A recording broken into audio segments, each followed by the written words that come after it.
Good morning, ladies and gentlemen. Good morning, our distinguished participants.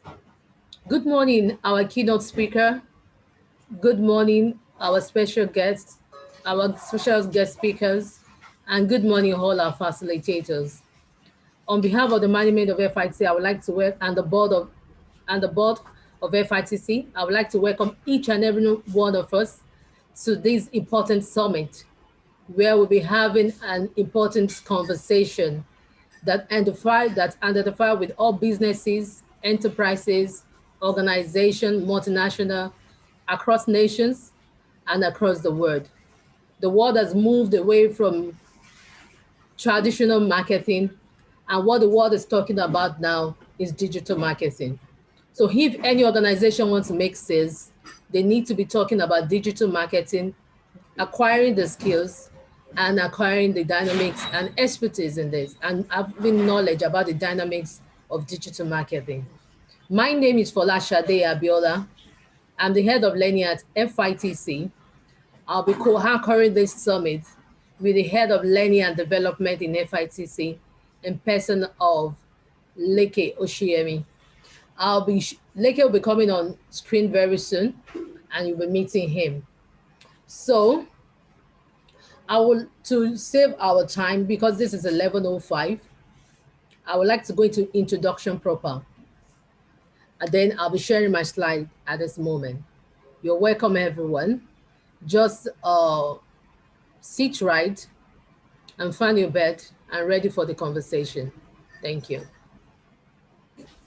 The theme of this summit today is digital marketing accelerating sales in uncertain times, brought to you by FITC, Financial Institution Training Center, which was established in 1981 from the Okigbo's panel recommendation in 1976, which the Okigbo panel committee was actually formed to be able to address the issue of gap in the financial institutions.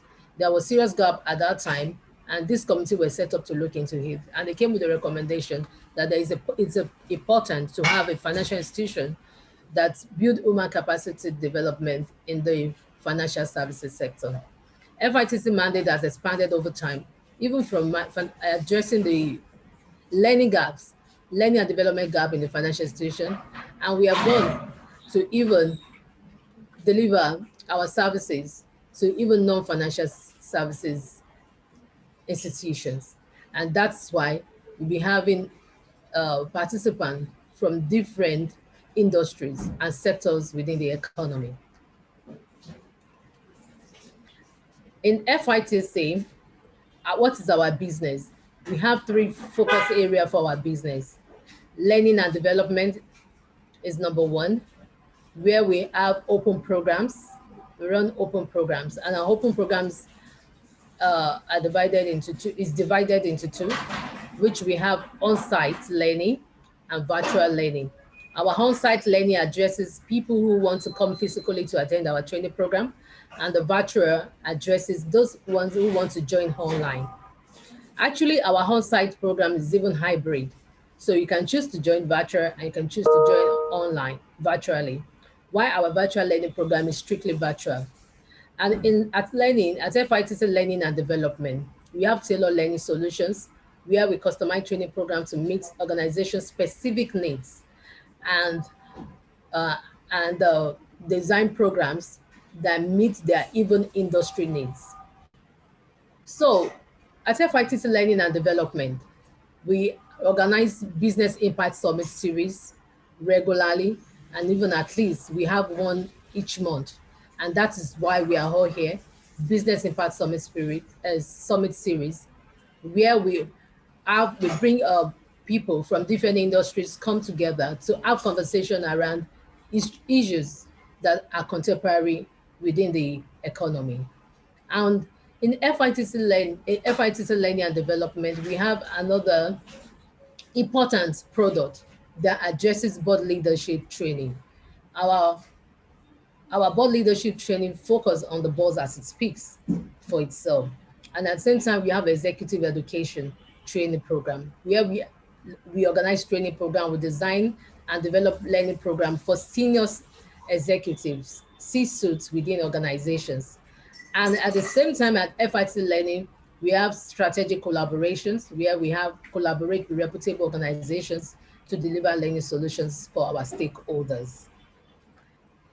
Another business unit within FITC, strategic business unit within FITC, is FITC Consulting and Advisory. And our FITC Consulting and Advisory focuses on performance development with the organizations. And you can see that we have strategy solutions, we have governance and board solutions, we have analytics solutions, we have people and change solutions, we have technology advisories, and here recruitment. So when you're thinking of recruiting any staff, set of staff, you come to FITC. When you were looking into your performance management of your staff, you come to FITC. Board evaluation, you come to FITC.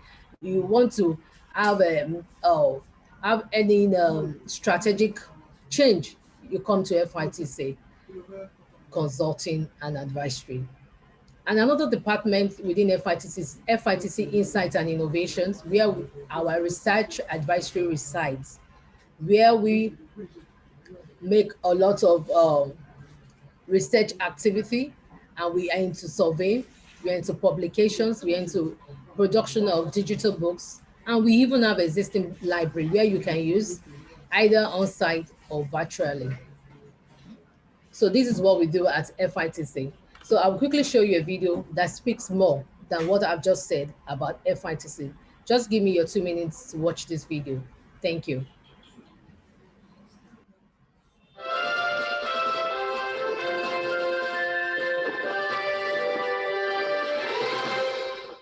In a rapidly changing global economy, knowledge has become a key differentiator. Knowledge is considered an asset, the source of competitive advantage and key to business success in today's dynamic and fast-paced world. FITC is a world-class innovation-led knowledge organization committed to leading the advance in knowledge content that are creatively designed to strengthen the Nigerian financial system. Through technology-driven capacity building and advisory solutions, FITC equips industry talent for optimum performance. Through a clear vision, strong values, and quality people, FITC builds upon the success of our member firms, which are the Nigerian Bankers Committee, the Central Bank of Nigeria, the Nigeria Deposit Insurance Commission, and all licensed banks in Nigeria. We continue to expand the frontiers of knowledge within our primary ecosystem in Nigeria and beyond the African frontiers. With a global focus, our innovative FITC e-learning and thought-leading programs permeate all continents of the world and top corporate organizations, impacting and shaping thoughts amongst C-suite executives, as well as senior and mid-level leadership. We create, curate, and disseminate knowledge solutions that support the strengthening of skills across sectors. In our FITC advisory portfolio, we equip leaders and companies with knowledge-based research, demonstrating our understanding of the complex business challenges they face. Also at the core of our advisory services is the development of cutting-edge strategies that convert opportunities into value, stimulate organizational growth, and improve overall business performance. Our culture of excellence mobilizes and binds our people together with shared purpose and values that define and reflect in everything we do. FITC, leading in knowledge through innovation and technology. Come journey with us. Thank you. Thank you for watching the video with me. At this juncture, I would like to introduce our speakers to us today.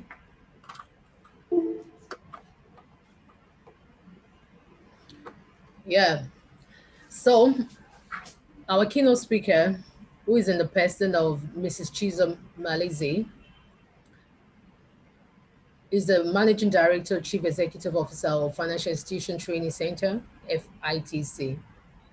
She has over 2 decades of professional experience that cuts across marketing, business process reengineering, market growth strategy, reputation management, and business consulting. Chizo has led various strategic and transformational projects in the financial services sector, local and international, in strategy, product marketing, electronic banking, retail banking, wholesale banking, private banking, and brand repositioning. Our financial services experience spans several institutions such as ValueCard Nigeria PLC, Standard Trust Bank, United Bank of Nigeria, Africa, United Bank of Africa, excuse me, and Access Bank Nigeria PLC. She has Pan-African work experience, having launched and managed several of these Nigerian financial institutions in 8 African countries and the United Kingdom. She's the recipient of Marketing and Leadership Award. She won the Award of Marketing Personality of the Year 2016 and the African Leadership Excellence Award 2017. She was recently nominated by Rebrand USA as jury board member on the Rebrand 100 Global Awards Board, and only member from Africa amongst the world's top global business leaders. Business strategist and designer, she sits on the Executive Council of Women in Management, Business and Public Service Women's, a non-profit organization that has impacted over 100,000 women in business, management, and leadership in Nigeria. Chizo is the prolific and respected international speaker. She has developed and facilitated several training courses in reputable institutions such as Lagos Business School, Financial Institution Training Center, and Brand Platform Academy. She's passionate about impact, enterprise, and family. Please join me to welcome our keynote speaker. And you're welcome, madam. I'll be going to the next speaker. Yes, who will be leading one of our breakout session. His name is Adedotun Ayongbile. He's currently the head of customer service operation at Terragon. Dotun is a data-driven marketing expert with over 7 years experience in driving digital growth.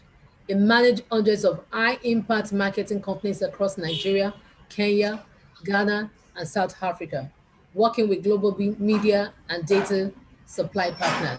Dotun is the go-to person for data-driven marketing, marketing analytics, strategy, and business development, with a 360 degree of digital ecosystem, having used his expertise across e-commerce, finance, digital media, and SaaS industries.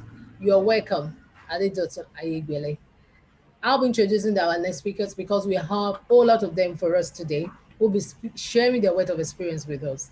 And I'm going to our doctor, Tola Elatuyi. Dr. Tola Elatuyi has on strategy planning and business development, customer experience, and executive management skills, having worked across key roles in multinational organizations.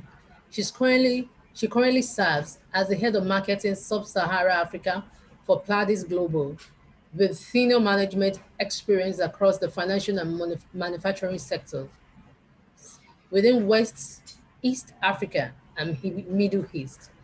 A visionary leader, team player, strong influencer with experience in global FMCG companies, an impressive track record in portfolio and category management across very competitive categories with full P&L responsibility with a go-to-market mindset. Dr. Tola is an energetic and passionate expert in crafting and implementing of consumer-centric and resonance marketing strategies, working in a high matrix structure. Previously responsible for innovations at Guinness, head of shopping and customer marketing at Unilever, Nigeria, Arabia Region Marketing Manager, West Africa at Ricketts Benckiser, category innovation at Mondelez and Cadbury Crafts, and business service manager at Polaris Bank. Additionally, responsible for managing and developing talent across the market. A recipient of many awards, including the personal recognition from Global CEO of RB, appreciation from Abia and Ogun State governments on malaria prevention, initiated and led partnership with Federal Ministry of Health on malaria and toilet hygiene as well as category award from Advertising Practitioner Society. You're welcome, Dr. Tola Elatuyi. This morning we have Yvonne Hige with us, who's going to be one of our speakers. Currently serves at Softcom currently serve at Softcom as Vice President, Business Development. I experience in optimizing business process, steering management decision making through business intelligence, managing cross-functional teams, driving budget implementation and coordinating key projects, resulting in revenue and business growth makes her exceptional, valuable in this role. Yvonne is skilled and building healthy stakeholder relationship, developing the full capacity of team to achieve set targets. Negotiation skills, analytics skill. She has demonstrated competency in improving service delivery and ensuring client satisfaction in industries such as technology, oil and gas, and financial services. She's a strong sales and operation professional with a master's degree focused in petroleum engineering, energy economics, and finance from University of Aberdeen, and a bachelor in finance from Oral Roberts University. You're welcome, even. Our next speaker, who I would like to introduce, is Toby Ashayinde. He's a digital marketing consultant, an expert trainer with vast hands-on experience and knowledge in working with various clients in different industries in Nigeria, Kenya, Ghana, the Gambia, United Kingdom, United States, and much more. He's passionate entrepreneur with an obsession for digital marketing and an alumnus of University of Portsmouth and Portsmouth School of Enterprise. Mr.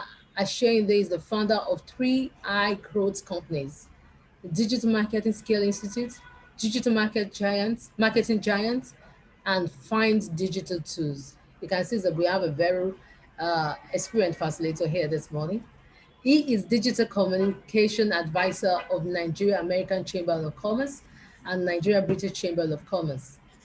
Through his agency, the training program, he has impacted over 2,000 people directly since 2012 and has impacted much more indirectly in Nigeria and Africa as a whole. You are welcome, Mr. Toby Ashende. Our next speaker this morning is Salem King. Salem King is a creative storyteller, speaker with growing reputation in new media communication circles. He uses his platform to share content focused on empowering and mobilizing creative young people to become vanguard for change. Salem is passionate about personal development, sharing value ideas, and catalyzing growth. Over the past years, he has trained over 600 creators, been nominated for CFAA Award, spoken at TEDx events, and successfully built a community of young individuals who are committed to growth and catalyzing change. Salem King authenticity and delivery is infectious, and prominent brands like YouTube, MTN, Crowwise, Mentor Award NG, Wazobia, Max TV, Channels TV, among others. Having commissioned him to bring the readability to these products through his content. You're welcome, Salem King, to FITC. The last speaker I'll be introducing today is Mr. Ibrahim Jiman. He's the founder of Tech O'Clock, a digital marketing agency based in Lagos, Nigeria. Ibrahim Jiman is a Bachelor of Science graduate of Mathematics who holds multiple certifications in digital marketing. He has a wealth of experience in all facets of digital marketing spanning 7 years. Ibrahim has been featured on the website like TechPoint Africa, and his company, Tech O'Clock, was mentioned by Design Rush on Yahoo Finance. Ibrahim is competent in areas like website design, search engine optimization, social media marketing, and copywriting. You're welcome, host speakers, and our partners for this program is Terragon, Softcom, Digital Marketing Institute, Tech O'Clock, and Pladis. Thank you for partnering with FITC, and thank you all for listening to me. And at this juncture, I'll bring down my slide, and I would like to invite our keynote speaker in person of Mrs. Chizo Malize. You're welcome, ma'am. Thank you. Thank you so very much, Shade, for that beautiful introduction and exciting kickoff. You've put all of us on a high note, and thanks for bringing excitement and passion to this morning. And I'd like to say thank you to FITC in this capacity for this opportunity of interacting with the marketplace on a subject matter that is also one of huge excitement for me. And I would like to also say good morning to all of the participants from wherever it is that you are logged in. Is indeed a digital world, and we have seen programs that cut across 6 continents and over 40 countries. And this morning, I know that we are quite a versatile and robust team in here. So I am more than happy to be with all of you this morning. While we are at it, I'll just very, very quickly get on to share my thoughts and insights with regards to the subject matter of deliberation today. Digital is the world we are in, and digital is a very interesting subject matter for me. And what do we want to learn around today? Every single one of us, in one way or the other, interact digitally. Every single one of us, in one way or the other, help our organizations manage their digital traction. But today is about being deliberate and intentional in leveraging digital marketing to be able to drive business growth, especially in this time of uncertainty when organizations must be more strategic and deliberate in the way that they approach the market, win the market, engage with customers, keep their brand visible, and more importantly, create value for stakeholders and the organizations that they serve. Now, we've all heard about, experienced in one way or the other, what the new normal is today, and that's the world of VUCA. It is really here with us, and we all know and have heard about it. And that's the complexity and ambiguity, volatility and uncertainty that the COVID reality has actually heightened, because it's been there even in the last 10 years. But the reality of the global pandemic has made it greater and deeper. And so every single one of us today have realized that our new reality is an online reality, where even in this program, we are all from different places on different locations, queued in online, listening and engaging. So our new reality has become engaging with individuals real time and online. Meetings are online, work is online, selling is online, creating market is online, sharing your solutions with the market is online. As a matter of fact, family meetings have also become online. So we are in a world where online is just the reality. So how do we then begin to expand digital marketing into that space? So we know, for instance, that even before the pandemic, through the reality of being online to us, organizations have in one way or the other attempted to explore digital marketing strategies, whether it's through their website or through the applications that they develop, or through their engagements in social media, search engine optimizations, email engagements, or even advertising. But all of those are digital marketing activities. The difference between that and what we want to teach everyone today is how to become strategic about your digital marketing so that you would be able to drive value with that. So usually organizations have websites sitting in one place, mobile apps never exist. flawed. They don't even do anything about their search engine optimization. All the social media platforms are just flying around without any traction. So digital marketing attempts to bring structure to all of that processes, attempts to bring strategy to the way to deploy, use tools. So even if you already have all of that established, through a strategic and deliberate and well-curated and executed digital marketing approach, then you can have traction and become successful. So digital marketing consolidates all of those and brings success to the fact that you've established them. Why really do we have to, even in the first place, invest in digital marketing? First, we've established the fact that it's the best and only way to go right now.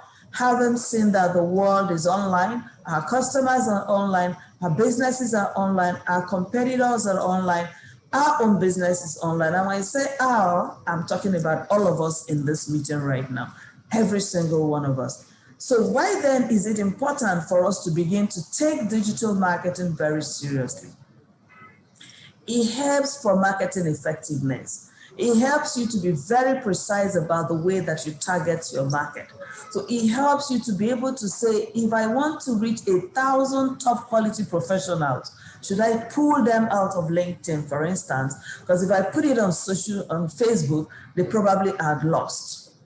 So it helps for targeting. It also helps us to increase our efficiency with regards to all of the time and resources that we deploy into marketing. It helps us to cross-sell to individuals, selling one product and selling the other to the same sort of audience. It helps to create customer excitement and engagement that delivers extremely passionate and satisfied experience to our stakeholders and customers. It also helps us retain our customers, which is important because we don't want to lose them. And at the end of the day, we will be able to drive increased revenue because we're able to connect with people on a more personal note than on a mass media approach. And so how have we come to this journey of digital marketing? We have seen how the world has moved from, if you take a look at 1990, where we must all push carts inside of the supermarkets or hypermarkets or wherever that we shop, to 2020, where even in the comfort of your home, your lounge chair, your garden, even in your bathroom, you can buy, you can engage. So customers' journey has totally become different. So where you can either buy pushing your cart in the hypermarket or buy sitting on your desktop or even on your mobile phone, but now we can see that it can be everywhere. And what does that tell us? The world indeed has changed. And what has really changed? So if we look at this data, we can see a few of the things that has changed. Today, to the extreme left, we've got a total number of 4.2 billion people who are extremely active on social media as social media users. Whether they are sitting on Facebook, which alone has got 2 billion target, or they're sitting on Snapchat, or sitting on TikTok, or sitting on WhatsApp, or sitting on LinkedIn. All of these platforms have realized that they can sell on them. And even Twitter has jumped onto the bandwagon of even selling also. So what has changed? The platform through which people engage has become phenomenally higher. If you take that to the extreme right, you've got a total users of this social media doing this on their devices, on their handheld. So they do not need to find a desktop or a laptop. They are buying, shopping, sharing, engaging everywhere they go on their devices. So if you take a look at all of those changes that has happened over the period of time, you can tell clearly that the world indeed has changed. And so what's the implication of that to e-commerce, to consumer lifestyle, to purchases? What's the implication of that to organizations, the businesses and organizations and corporations that are seeking to be able to connect with this large market? So you need a bit of statistics to see even where the opportunities are. So 55% of people bought products through social media. Very recently, that tells you that if 55% of people are able to make those purchases, Digital marketing helps you to create social media platforms to connect with your consumers. So if 55% of people are able to buy whatever they want just on social media because the advert has popped up on Facebook, this morning, even while I was having my exercise using YouTube, 1 million adverts just pop out at intermittently at any time to say buy, buy, buy. Is your organization using those platforms to speak to people to buy? Because whether you like it or not, the organizations that are doing that are actually connecting to people. So people who did not think about buying will realize that there is huge degree of impulsive buying. They are also grabbing. To what degree are you converting these statistics to action to be able to also put your products, your programs, your services, your portfolio in the eyes and mind of people? And the great thing is that if we work with what statistics is telling us, every business can be on the digital platform. Because if your business is extremely highly sophisticated, you can engage and sell on LinkedIn. If your business is extremely detailed, you can engage with top minds on Twitter. If your interaction and your organization is mass marketing, you can actually do that on Facebook and Instagram. And across the entire financial services and every organization all over the world, you must fall into one. It's either you are mass or you are niche, you are differentiated, or you are specialized. The digital marketing platforms for engagement are so huge that you should be able to leverage this data that we have around how social media purchases have highly increased. Now let's take a look at digital and traditional with regards to how the customer journey has been in a while. So if you take a look at the traditional customer's life cycle and journey, you naturally will discover, oh, I need this. And then you go to explore where is it available. Should I find it in Mega Plaza, or should I go to Park and Shop, or should I go to the mall? And then you buy, and then you begin to use. But all of that has changed. If you take a look at the right, the digital life cycle is what's happening now. You really don't even need to just get on any of the platform and you see what you want, and you sit in your comfort zone and you buy. So the options are huge and limited. So therefore, for organizations, to what degree are we leveraging our digital marketing strategy and putting ourselves in all of these vast and varied and wide platforms that organizations, that consumers are buying from? So to what degree are our new retail product solution launched on Facebook, and we create a promo on Facebook to drive traction so they buy more? To what degree have we realized that it's not only the business of corporate communications and marketing and branding, that every single one of us, even in the organization, can connect with this to either find new clients for the organization that we work in, or sell new solutions to those organizations, even if we're in operations? To what degree do we understand that we can wake up in the morning and do our organization a favor by getting onto LinkedIn and sharing even the message that corporate communications and branding has shared, so as to intensify the reach and the engagement? So what are the methodologies? Not enough to say to people to do it. We would also like to share with you how best to get around it. So the first and the most important thing is to be able to attract and drive traffic to your platforms, whether it's your website, whether it's your blog, whether it's your social media accounts. You must be able to find and seek prospects. And why is prospect important? Recall that the reason for this program is how do we leverage digital marketing to accelerate growth, accelerate performance, to sell more, to engage more, to grow market in our various portfolios. You can't do that without attraction. So to what degree do we understand that we need to attract first? And attract is not just about throwing up the flyers up on the platform, by communications or by branding or by the marketing team. To attract is to be deliberate about how to see that people use those platforms.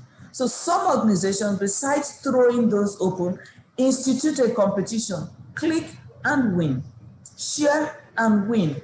Win a scratch card by sharing this in 20 other platforms.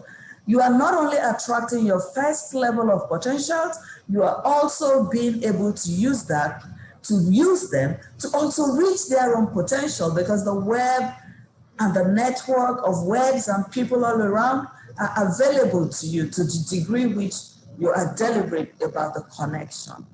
And that speaks to engagement. So you are not only attracting people to your platforms, you are engaging them deliberate and intentional about such engagement, so they are acting for you and on your behalf. And the ones who have actually been trapped in, you can begin to convert as your customers, and they become leads. And so even in our day job, for all of us that are experts in communications and marketing, in branding, as we are also being able to throw and use digital marketing, we should be able to convert and create the leads for the sales and business development people. But all of us, whether we're in business development, whether we're in sales, whether we're in operation, so long as we also join hands with the owners of the portfolio to create this excitement and buzz on your platforms, whether it's your personal platform or it's your corporate platform, they generate and become leads that can be moved also onto the organizations that we represent. It will only inspire and promote purchase.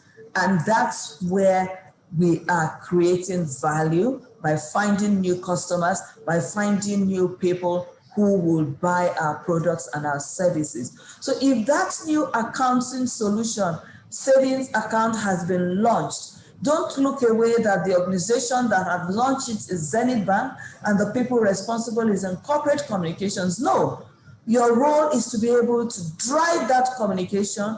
There is one Zenith Bank and 5,000 people. That makes it Zenith Bank and 5,000 people as ambassadors pushing messages. So even if the 5,000 people have only 100 followers, go figure the numbers of how much reach that will mean.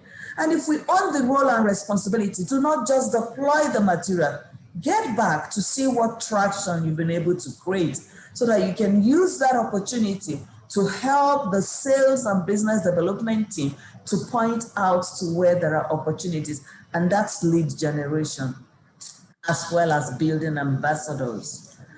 And trust me, there are challenges with digital marketing. Don't assume it's all rosy. So what are some of these challenges? A lot of people are not able to link marketing activities with long-term impact.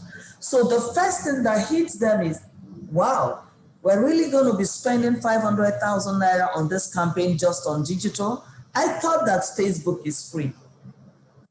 They don't understand that in today's reality, you must be able to spend to use the credible platforms that are built, whether it's Facebook, whether it's LinkedIn, whether it's Twitter, to have reach. Another thing is to also understand that the long-term impact is more important than the short-term impact, because it all adds up and it all builds up. So as you are investing today, you are gaining traction. You're building your followers from 300 to 3,000. You are reaching 3,000 and converting 3,000 to 3 million potential buyers over a long period of time. And your 3 million potential buyers converting that to 3 million revenue. So there must be that link. A lot of times, the people who own this portfolio find it difficult to explain to the organization why there is the need for spend. Speak to them about long-term impact on visibility and engagement, and you would find that so long as there is results, the budget will come. At other times, people find it difficult to analyze increasing amount of data. I've shared this morning why it is extremely important for us to not only just post, but also pull data out of our posts so that we can synthesize the data, interpret the data, and create opportunities for the business using that data as an insight. There is always a need to have that capacity to be able to do that. because data is king, data is oil, data is gold. The challenge for digital marketing is that most people do not have the skill set, do not want to learn the skill set, nor do they want to leverage that skill set to synthesize their data and use that for lead generation and increase market engagement. And of course, digital marketing also expects that there is other marketing impacts from other influencers. It begins to make it seem like they are not all important. All of them are important. What are the other things that are impacting market is the huge ticket transactions and big campaigns on television, events, or even other salespeople. It's important that digital marketing is integrated into that so other areas that influence marketing impact can be seen and all of that can be interwoven. And then we also have the issue of capturing consumer attention amidst all of the clutter. So sometimes you ask, how would brands keep themselves awake and alive in the midst of a million messages on digital platforms? The secret is be you, be unique, be different. Don't be vanilla. Create messages that grasp attention. Create messages that are easy to connect with. Create messages that disrupt the thoughts of mind. Create messages that are high upscale. If you are ordinary, you will be lost in the midst of the ordinary. Be differentiated, be classy, be unique, be impactful, be relevant, have content so that your quality materials will stand out and stand aside. And that's the reason why you see some organizations do only disruptive campaign, disruptive communication, because they totally understand that there is plenty of clutter and you need to break through that clutter through disruption. And I hope that those are some of the challenges that we can work around with if we totally understand how to do that. So then how do we build an agile strategic approach to digital marketing? First is to step back, and don't go to sleep when you step back. Just step back and go back to planning. Pull your drawing table and begin to have a strategy around digital. Like we said at the beginning, some people have got websites, blogs, newsletters, Facebook, LinkedIn. Every single thing is in silos, scattered around everywhere. Nothing brings them together. Digital is about stepping back to create a strategy that brings everything together in terms of how do we have singular proposition across all our platforms? How do we communicate evenly? How do we make all of the platforms generate leads? How do we make all of these platforms create contacts and businesses for our organizations and portfolio? That's why we're stepping back to drive a digital marketing strategy. If you cut your strategy and your strategy is right, that stepping back would be worth the while. And of course, the analysis is to analyze your marketing industry as you drive that strategy. And creating the strategy is for planning to happen. How, when, where. I've created this fantastic strategy. I've created this fantastic messages. The great thing is to plan how to deploy, when to deploy, what frequency to deploy, how many times should I blast my message on Facebook, on LinkedIn, how should I do sponsored, should I do the sponsored articles, or should I just keep to, should I place my sponsored articles on LinkedIn, on Facebook, or both, depending on the project. That's the planning. Because if you've got a good plan, and you know where your plan is going to reach, then you'll be able to also ensure that successfully you reach your goal. And test is very important. Sometimes we've done all the planning, we've done all the analysis, and we've created a great plan.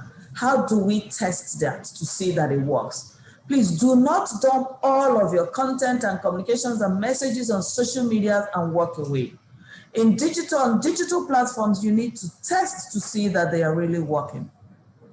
If your campaign is to be able to pull professionals on LinkedIn to be able to buy your niche product, please go back to test to see what professional opened my message, what professional read my message, How many of the professionals checked up my profile? And LinkedIn is super good with providing you those analysis. So you can also see all of this.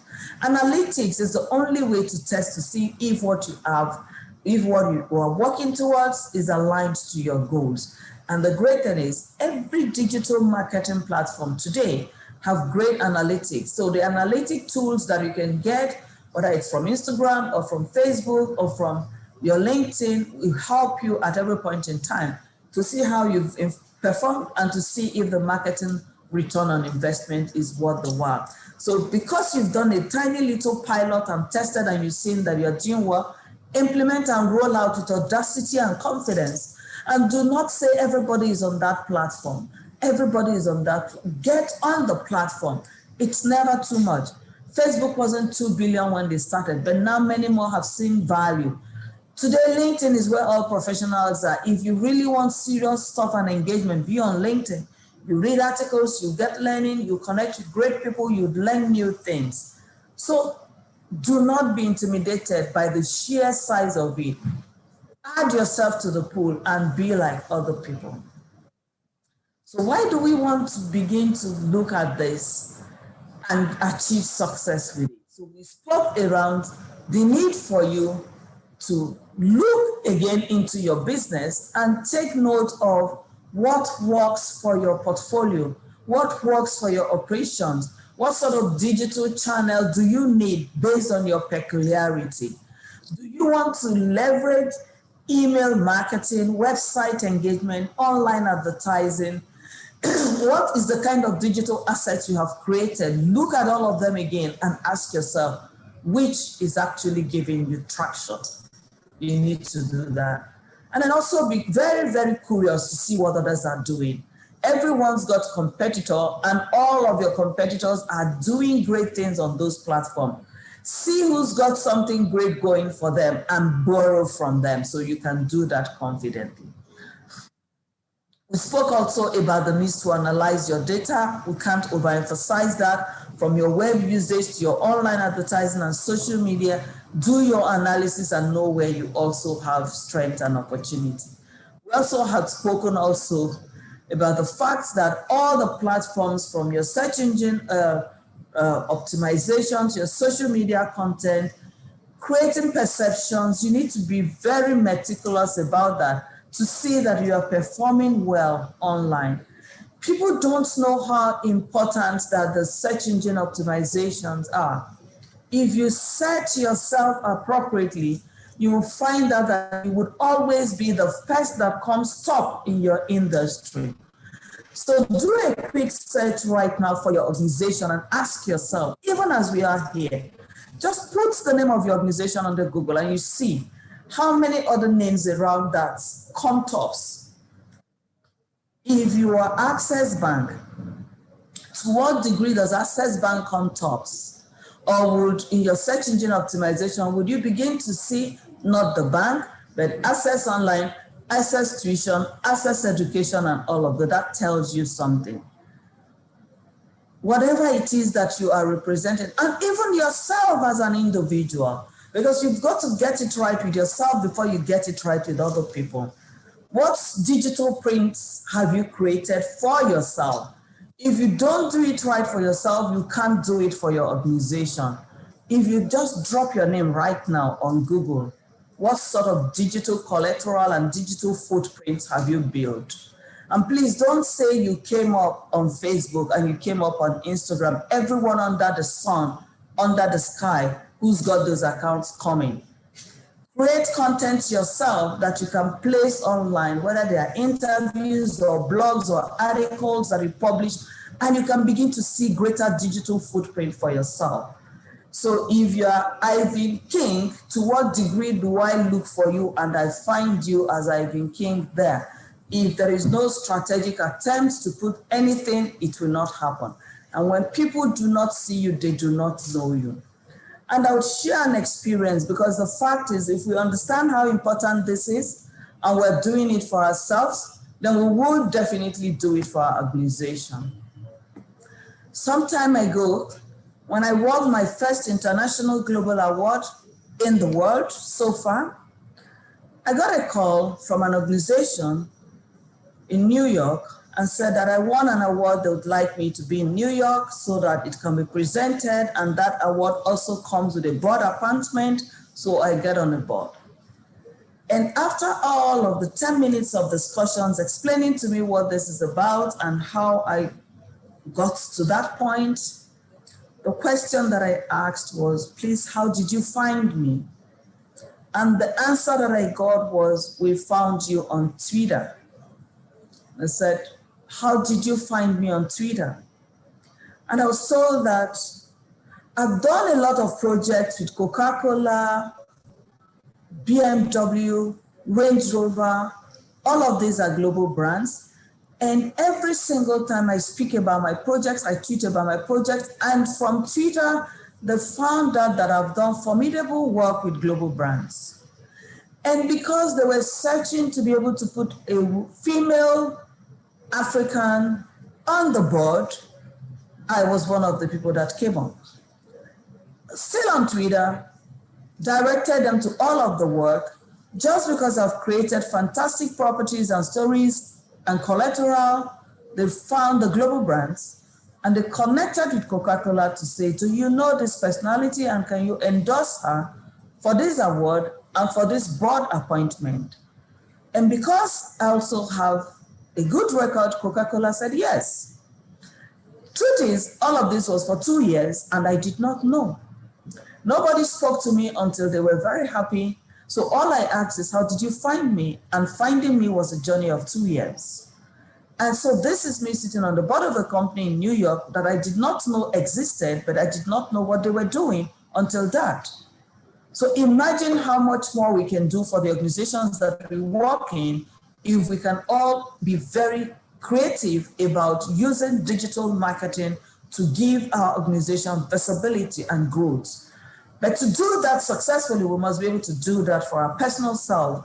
So you personally today, what is your strategy for being successful with your online presence, with your digital footprints? If you can't do it for yourself, you can't do it for any organization, even if you are paid to do it. So as you learn the strategies today, I'll encourage you to side by side create that opportunity for yourself so that you can be very successful with that on your organization too. And so today we say that content is king, and we all know indeed that content is king. Why is content important? Content is important because that's really what people are engaged with. So to what degree are you able to tell a story about your brand, about your product, about your services online? If you create this content, to what degree do you make it interesting, exciting, engaging, and captivating for the audience? So don't be vanilla online. Ensure that you create great content that every single person would also be able to relate with. On the other hand, we've also spoken around planning. Create priority. What do you want to do? What should your message be about? Based on your message and your target, based on your target and your message, define the platform that you would go on. Find the budget that is appropriate. Set KPIs that will help you monitor, measure what you want to get out of digital marketing. Set expectation for everyone in the organization so that people are clear about what your organization, what your expectations are. And I say this because a lot of times people in corporate communications, people in sales, people in marketing expect that everybody understands their goal. Share your goal with people. So if you're in business development, if you're in sales, if you're in customer services, if you're in client services, you're in communication, whatever your strategy is for digital marketing, share with others. Let them know you want to also collaborate with them to pool forces to create targets, reach, and meet goal. Let them also understand where you are going with your digital marketing so they key in and buy in and also become part of your force. Always measure, because measure is very important. We need to be able to measure to know where we're going. So what are the things that are very critical? You must be able to roll out because you have made fantastic plan. But we talked about measurement, then optimization is very critical.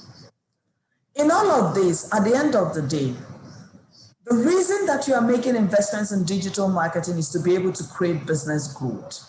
So if you want to accelerate growth for your organization and for your portfolio, please note as this summary and as part of this summary, all of the things that you must do to ensure that you are successful. One, find the customers that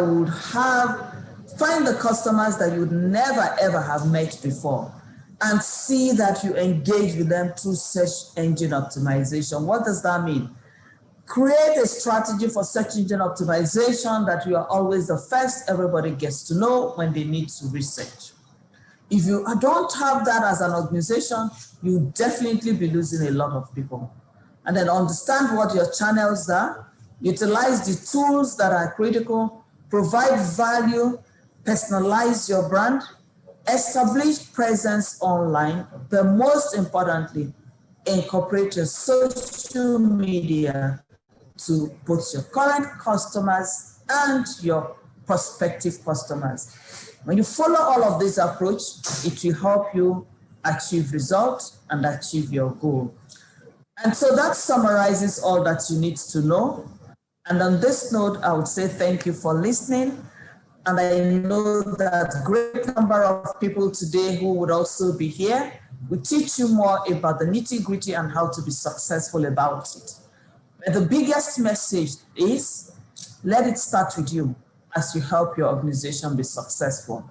If you do not do it successfully for yourself, you cannot do it for your organization. So as you practice the learning, put yourself in the middle of it. And thank you very much for listening. Thank you very, very much for this wonderful keynote speech. Thank you very much, MD. Our amiable, our ever indefatigable Mrs. Chizo Malize. Thank you very much. We really appreciate this wonderful keynote speech, which I must say is quite rich, very detailed, very thought-provoking, and very, very wonderful start to the conference and the summit that we are in today. Thank you very much, madam. All right, right about now, we're moving on to the next segment, which is the question and the audience engagement this wonderful afternoon already. All right, so I would like to request that everyone who is a participant in this event should please share with us your questions, share with us your thoughts, your reactions to the keynote speech by MD, Mrs. Chizo Malize. I would like to read from you your reactions, please, for everyone who is present in this conference today, in this summit. And to give a quick recap, I'm still waiting for your questions. She has given us, she's extensively given us an intro into the digital marketing and acceleration to sales as our topic of the day. Of course, she started by telling us when there is no sales, there's no business. The place of digital marketing tools, as well as the place of strategic marketing approach that will lead to success. It's not just about being all over the place. And I must say this, when she was talking about Twitter, I remember reading something that was said by Elon Musk, and which was also said by Dwayne The Rock, for anyone who is a big fan of wrestling. This guy said, and I quote, that you cannot mess with Twitter Nigeria. You cannot mess with Twitter Nigeria. And that's the powerful global force today, a very powerful tool that every business is using today and to do several other things that we do.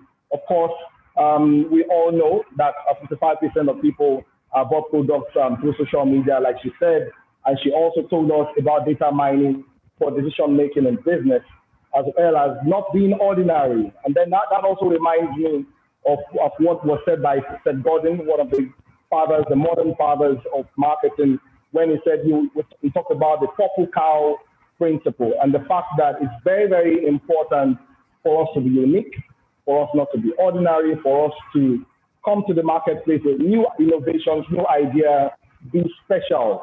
And that Mrs. Chizo Malize has told us this morning. And of course, I totally enjoyed when she talked about studying competition and understanding the place of competition, what they're doing, and copying with pride, and basically just know what is going on out there and plugging and playing into the big economy of digital marketing. So I'm waiting. Please let us use the question and answer box so that we can take your reaction to the keynote speech of this morning.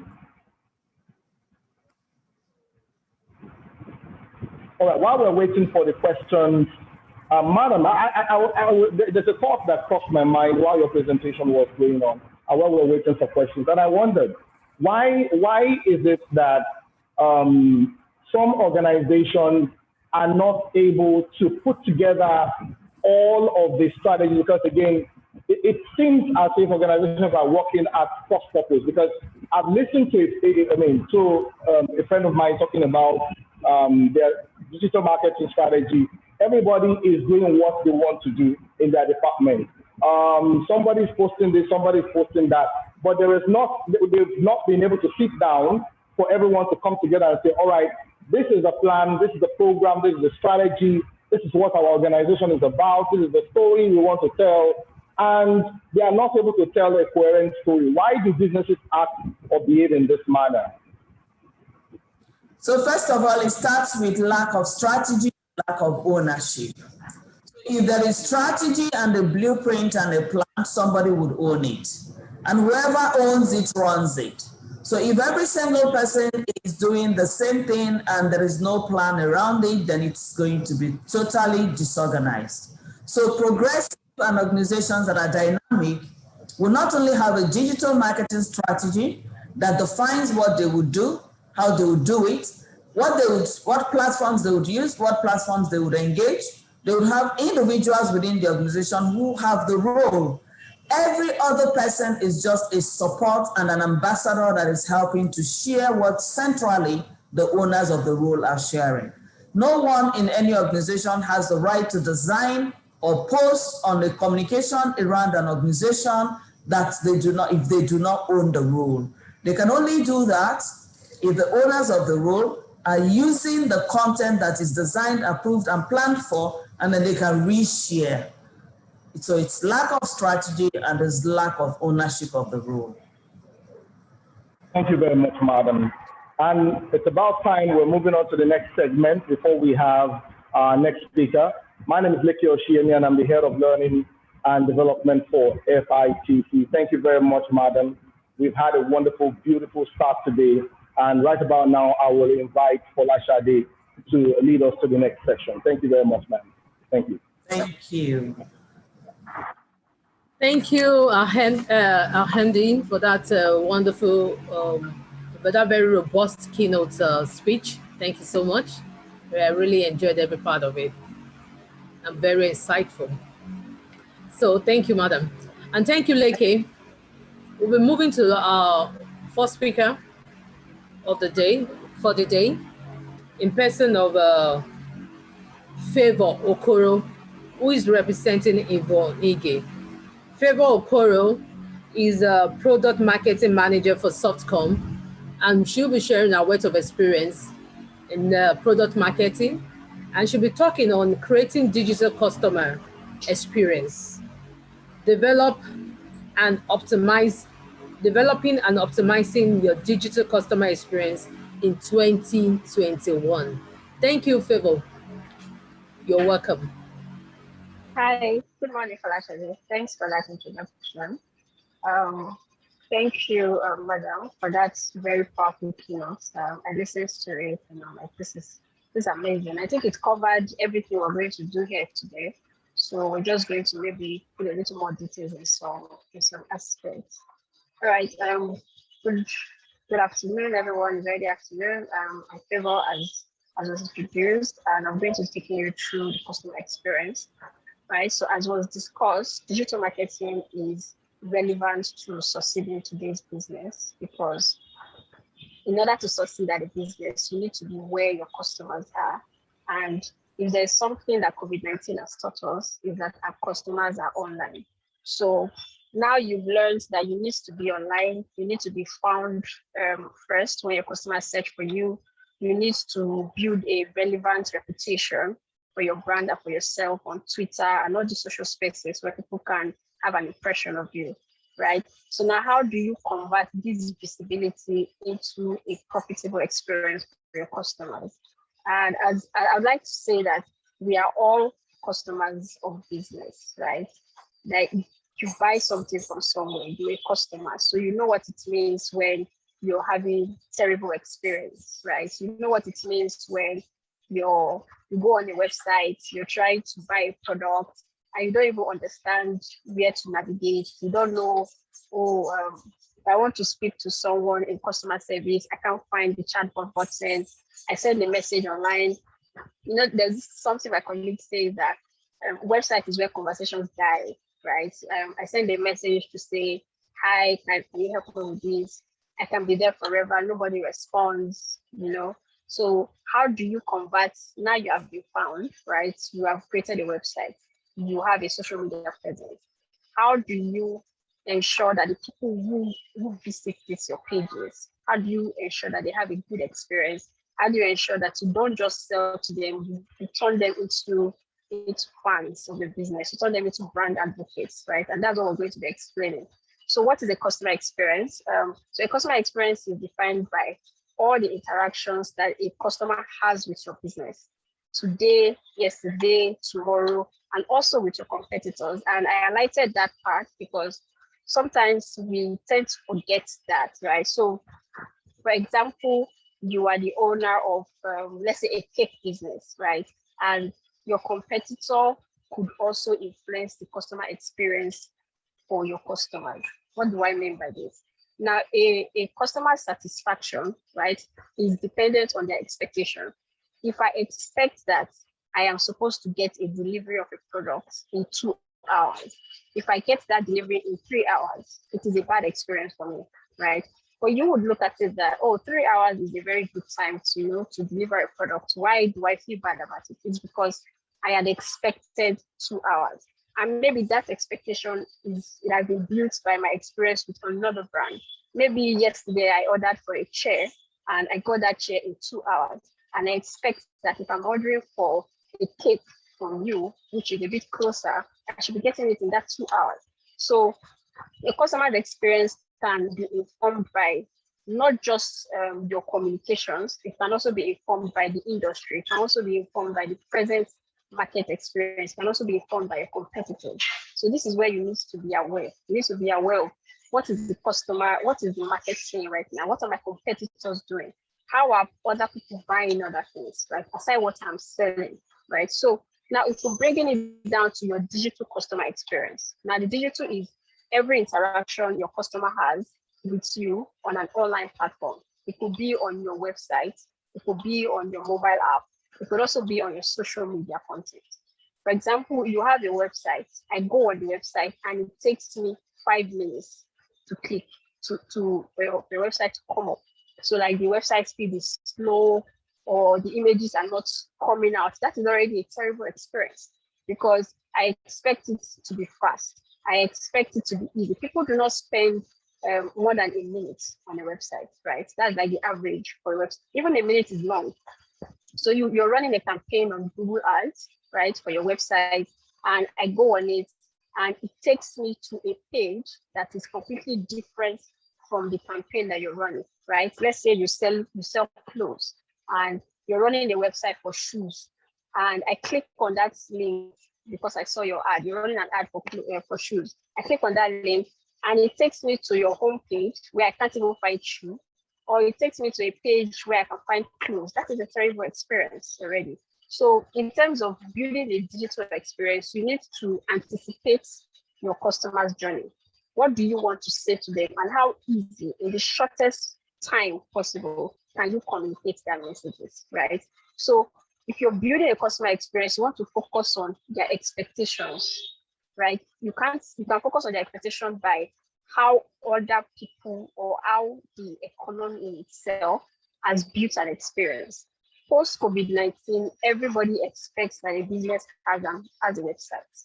Everybody expects that a product business can deliver.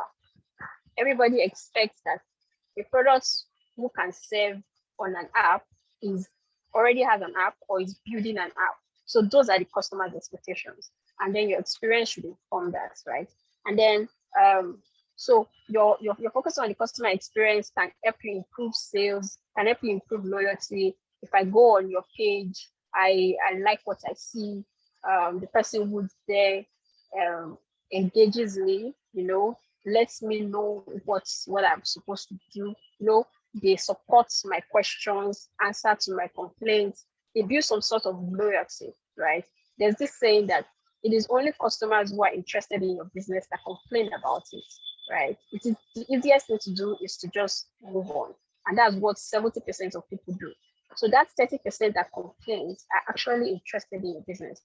And the best way to convert a customer is to let them know that whenever you have a challenge, I will be here to support you, right? So a great customer experience builds loyalty, increases sales, and improves your business reputation, right?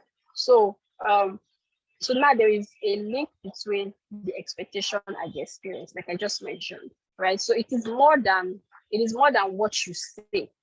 If my expectations are completely different, no matter how great your experience, your experience or your process is, it is going to be terrible for me, right?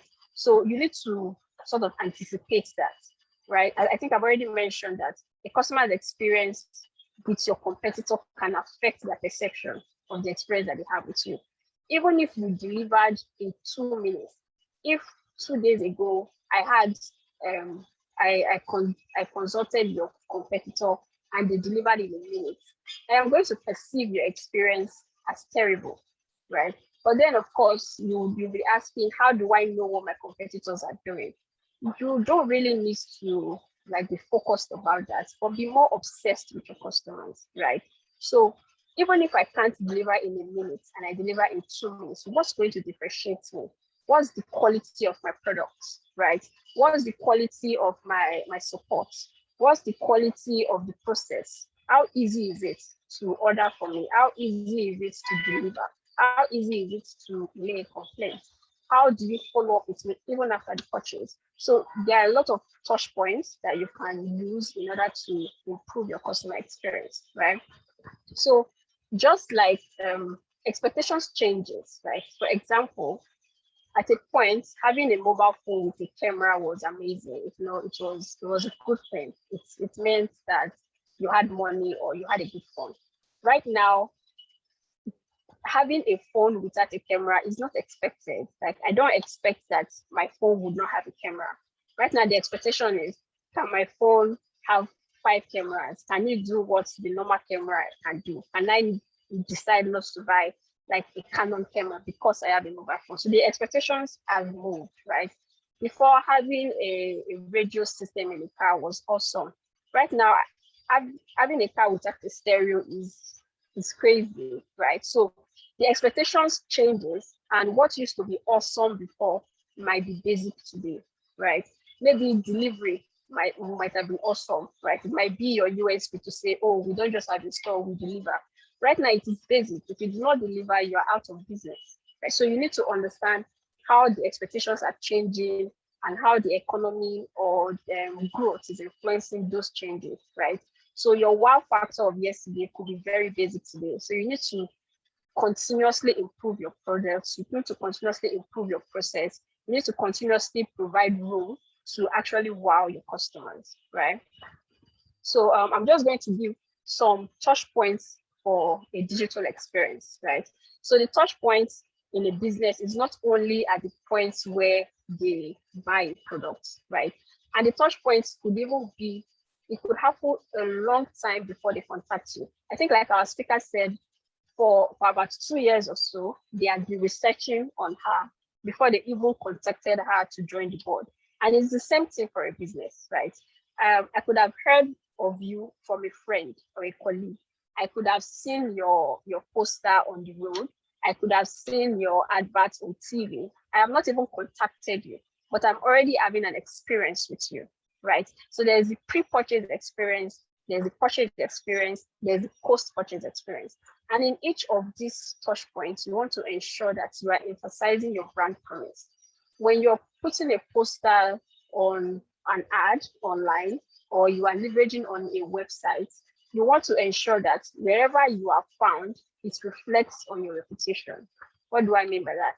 If you're partnering with, let's say, a blog, right, and you are selling a product that should not really be aligned with a gossip blog, for example, and I see your adverts on a gossip blog, what that tells me is that you are like, it informs the brand reputation, it informs the brand image.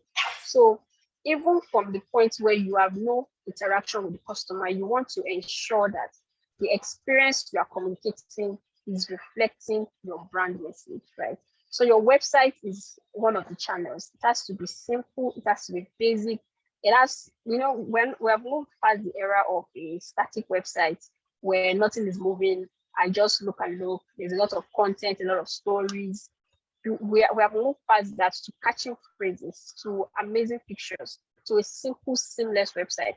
One that works on the phone and also on the website. One that's easy to navigate, right? And then you have the purchase experience. Your salespeople, how awesome are they? Do they know the product? Do I have to call somebody and they say, oh, sorry, let me call my madam before I get back to you? That is already a terrible experience. So you want to empower your sales team with the information to make a decision as well. The post-purchase experience, they bought from you. How do you ensure that you support them? If they make a complaint on social media, I think we all see on Twitter where you see people dragging the banks, right? I've sent you a message, you've not responded for 2 days, and you're placing a post. It's like someone is responsible for posting, and that person is responsible for responding to complaints. So there's a disconnect. I see you posting, I've not responded to my challenge. That's already a terrible experience. So every touch point is an opportunity to wow the customer, right? And just a quote here, a great or a branded customer experience is one that emphasizes the brand promise across the products, the process, and the people. Your product is excellent. The process is seamless. Your people are smart, intelligent, and empathetic, right? They understand my problems. They're willing to solve it, and they have the capacity to make a decision, right? So what are the expectations after COVID for customers? And then how can you leverage this in the customer experience? I expect you to have a presence online. The previous speaker said that even as a brand, as a person, be online, be reachable, be available, right? I expect you to have a delivery option. Gone are those days where the only option is to come in and sit in. Have a delivery option, right? If it doesn't apply to your business, have the option that applies, really. And then provide 24/7 customer support across all platforms.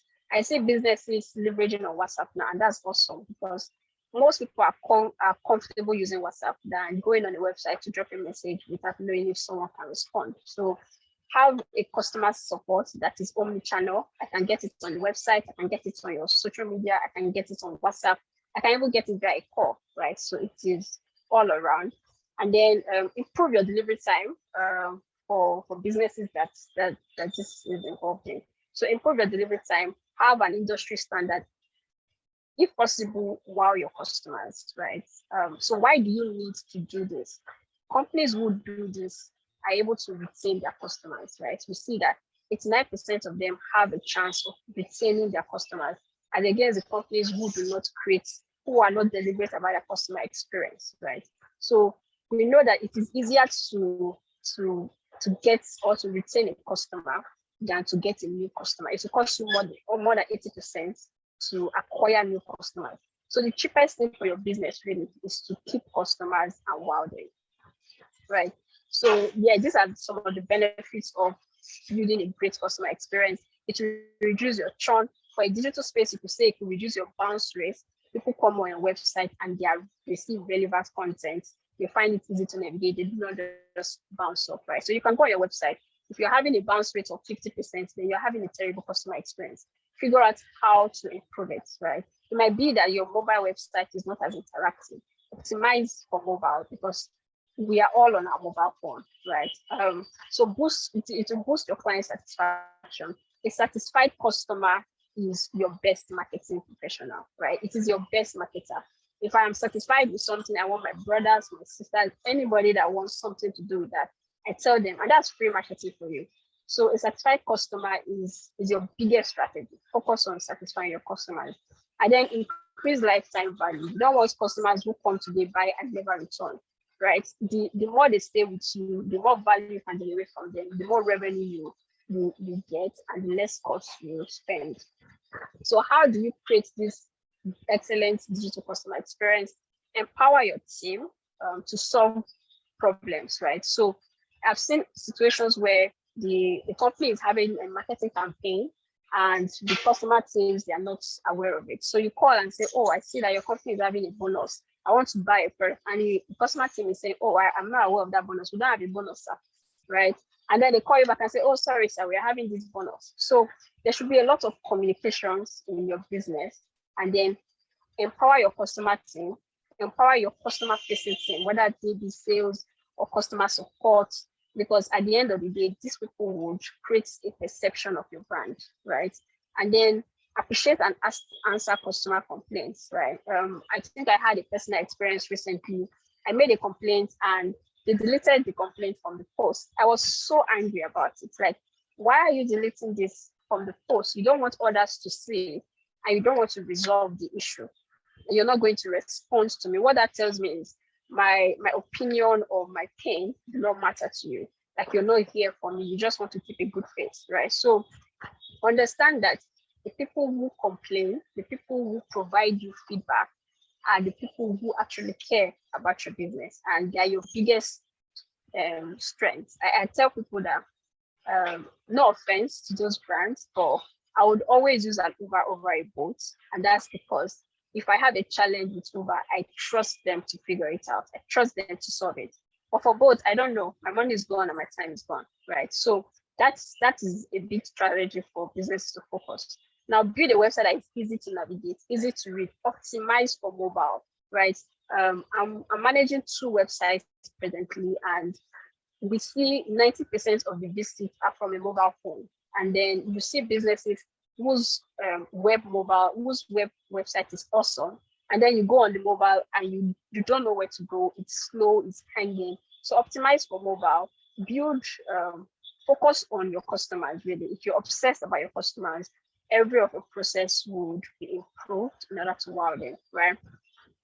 Create a good social media channel. This might be basic, right? But it's very important. If I go on your social media page and I see, there's no theme. I can't see, okay, today they post this, tomorrow they post that.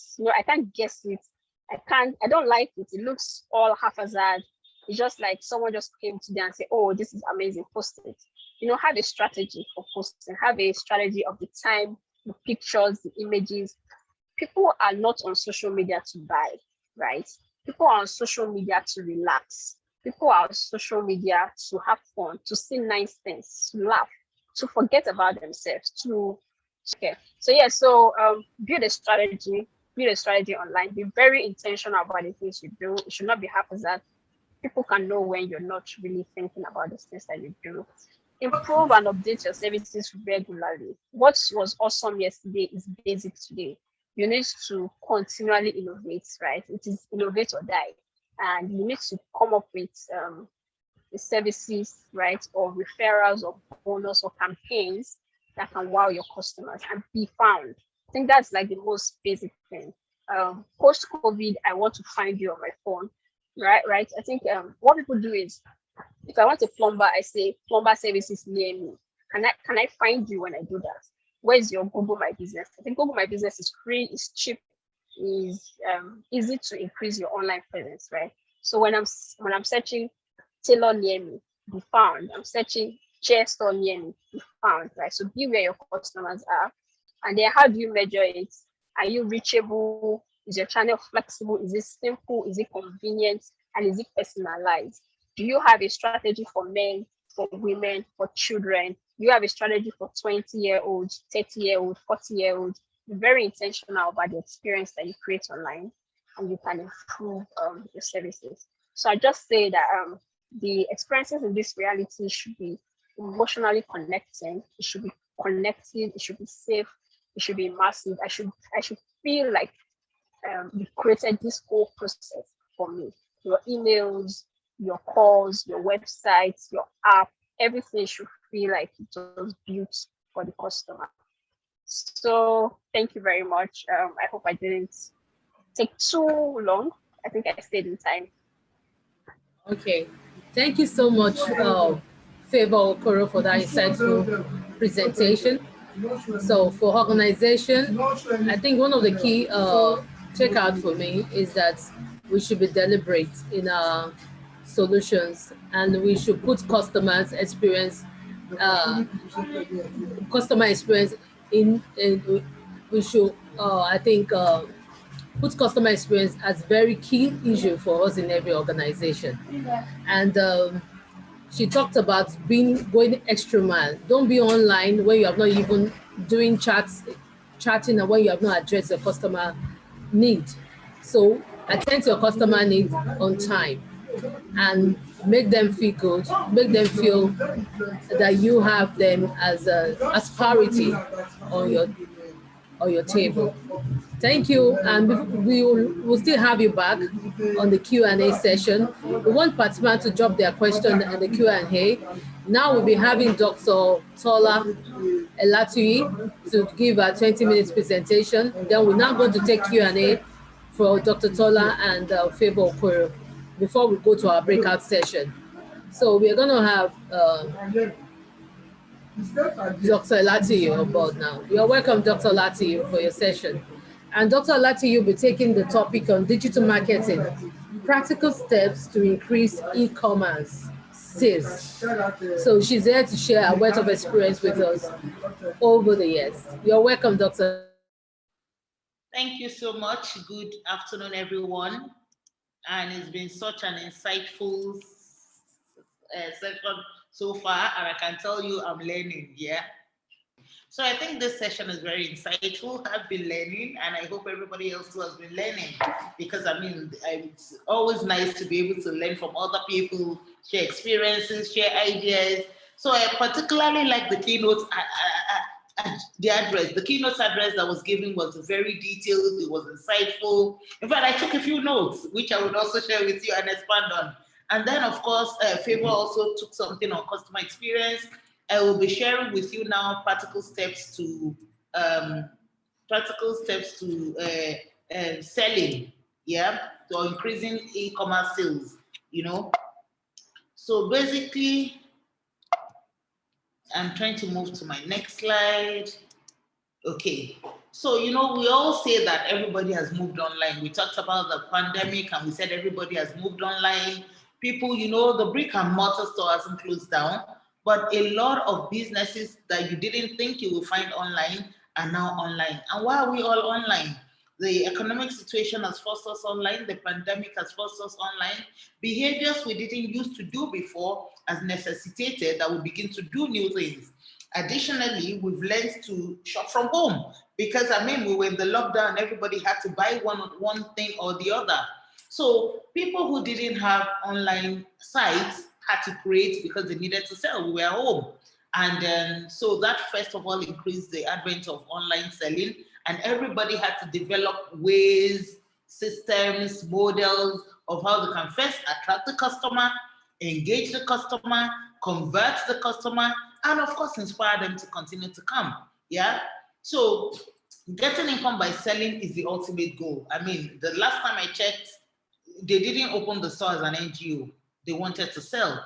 And the hardest part of the job is getting people to come to the website and converting them. That is the hardest part of the job. And you know, when we talk about this, we talk about it in terms of people actually visiting your site, you know, and I think it's also important to track people who visit and how long they stay on the site. Because if you don't really do that, you have a lot of people coming, but they're not engaging on the site, yeah? Because my last speaker has already talked about the customer experience. If they're not getting the right experience, they will not be converting. Even though they're visiting your site, they will get frustrated with the experience and then they leave. So the web has transformed people and the way we buy things every day. So the little small improvements that we make a big difference. And then when I talk about the little small improvement, we're talking about the fact that you are online and you've created a chat room for people to be able to chat with you. The small difference is also in your ability to respond quickly. So somebody sends you a DM, you don't respond until 24 hours after, and the person looks at you like, seriously, did you think my need was going to wait this long? Besides, if I buy something from you when you don't even respond in 24 hours, how am I even sure my item will be shipped? So that small difference you make in being agile, being available, responding, clarity, good pictures, good videos, the kind of output that you give and the kind of information that you give, all those little small differences make it a whole big lot, yeah? And of course, you realize that you might be losing revenue, but you don't even know why. It's in the small differences that you make. Okay, so to reach our ideal customers, yeah, we need to first of all understand who they are. Yeah, so first of all, before you even create a customer experience, who are your customers? How do you even know? So who are they? What are you selling? Who are the people that need this thing that you're selling? So we're talking about demographics generally, what they do, how they do. And then of course, when you first do all of the demographics, then you ask yourself, what does my item, what is it serving? Is it a primary need? Is it a secondary need? Just like you ask yourself, is it a must-have? If it's not a must-have, then it's a nice to have. So you begin to segment it. How can my company help that need? Because first of all, I've identified that person. And then I'm asking myself, the solution of the product that I have, how is it helping this customer to solve that need? And then you come to the why. So even if I have the solution, why does he need me? Why can he not buy somebody else? Why can he not buy from somebody else? Why can he not buy from another platform? Why can he not choose something else? You need to now identify the why. And then when you've identified the why, you now ask yourself, how do I reach this person? What is the best marketing and sales messages I need to pass across? What am I doing differently? And like I was saying here, if you already have an active website, a very useful hack to building your buyer persona is to check the analytics. Google Analytics always helps. It tells you what time of day they checked your site.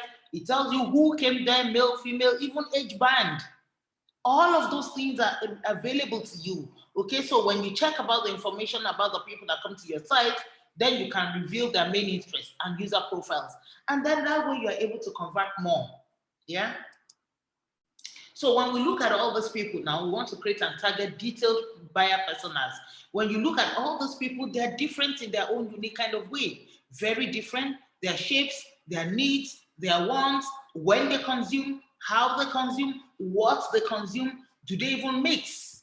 So when you think you're providing a solution, maybe the solution you're providing is something I'm still going to be sharing with something. Maybe your solution is going to be an add-in to what I'm doing. So the better you know your ideal customers, the more likely they are to respond to carefully crafted messaging. Remember, carefully crafted, it's in the little differences. How you say what you're saying, when you say what you're saying, and how it lands in the consumer speak is also very important. So you tailor this messaging specifically to their lives.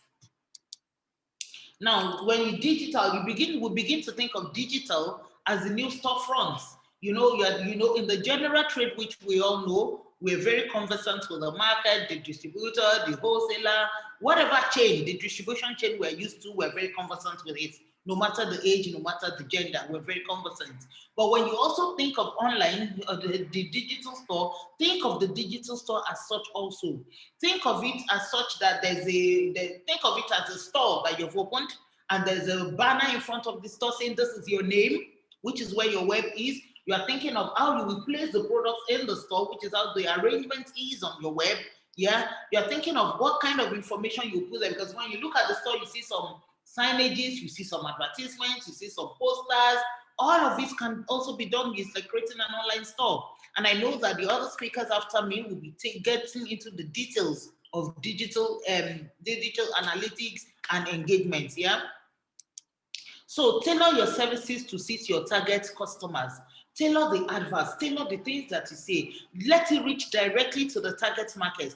Create an atmosphere that will keep them loyal to you also. Because when you don't create the atmosphere of making sure that they return, making sure that they come back, Your customers will buy from you once and go away. You really don't want that, right? We've talked about the customer experience, so you need to tailor your services such that customers are able to buy from you and stay with you. And then, of course, you define your competitive edge. Remember, it's about what you're saying, how you're saying it, and where you are saying it. So you have to be standing out from the crowd and attract the right people to your brand. So when you search online, like she told us earlier, search online for my name, for instance, you will see a couple of names come out as my name. But when you're standing out from the crowd, it's because you've added an element. What is that element? If you're looking for a matchbox or a matchstick, are you looking for the one with the red heads? Are you looking for the one with the green heads? But you can say, look, sorry, I'm also a matchstick, but my head is green. Then you're standing out, people begin to search. Don't forget, when you don't also need to put the search word green head in the search engine, in your keywords, so that every time people search for green head, you pop out.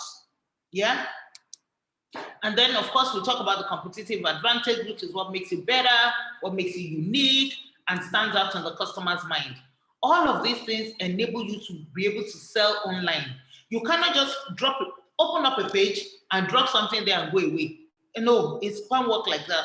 You need to tell me what defines you or the ability to stay ahead. You have a lot of people offering the same product as you.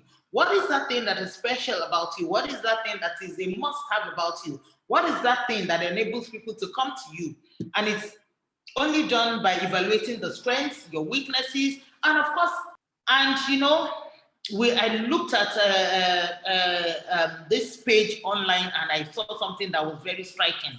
And he told me just 3 things I needed to do to increase my e-commerce sales. It says, beware your customers are looking for products that you sell. If your customers are shopping online on a sporting website and you sell sporting shoes, you will not go and put your products where they are selling pots and pans. It is impossible. Even though eventually somebody might stumble onto it.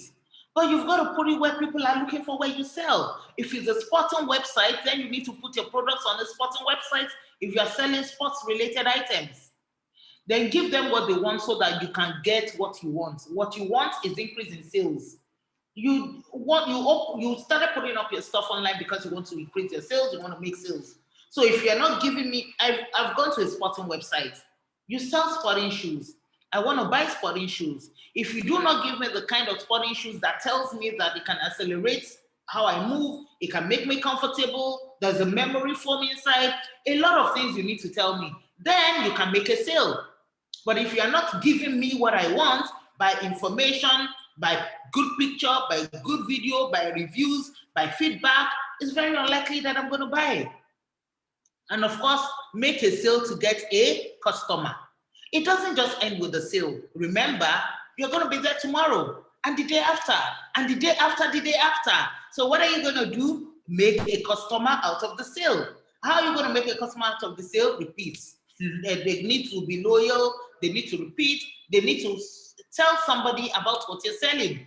That way, you can make customers and increase your sales. So let's look at a few success tips of how to improve our sales. Tip number 1 is to remove dead ends.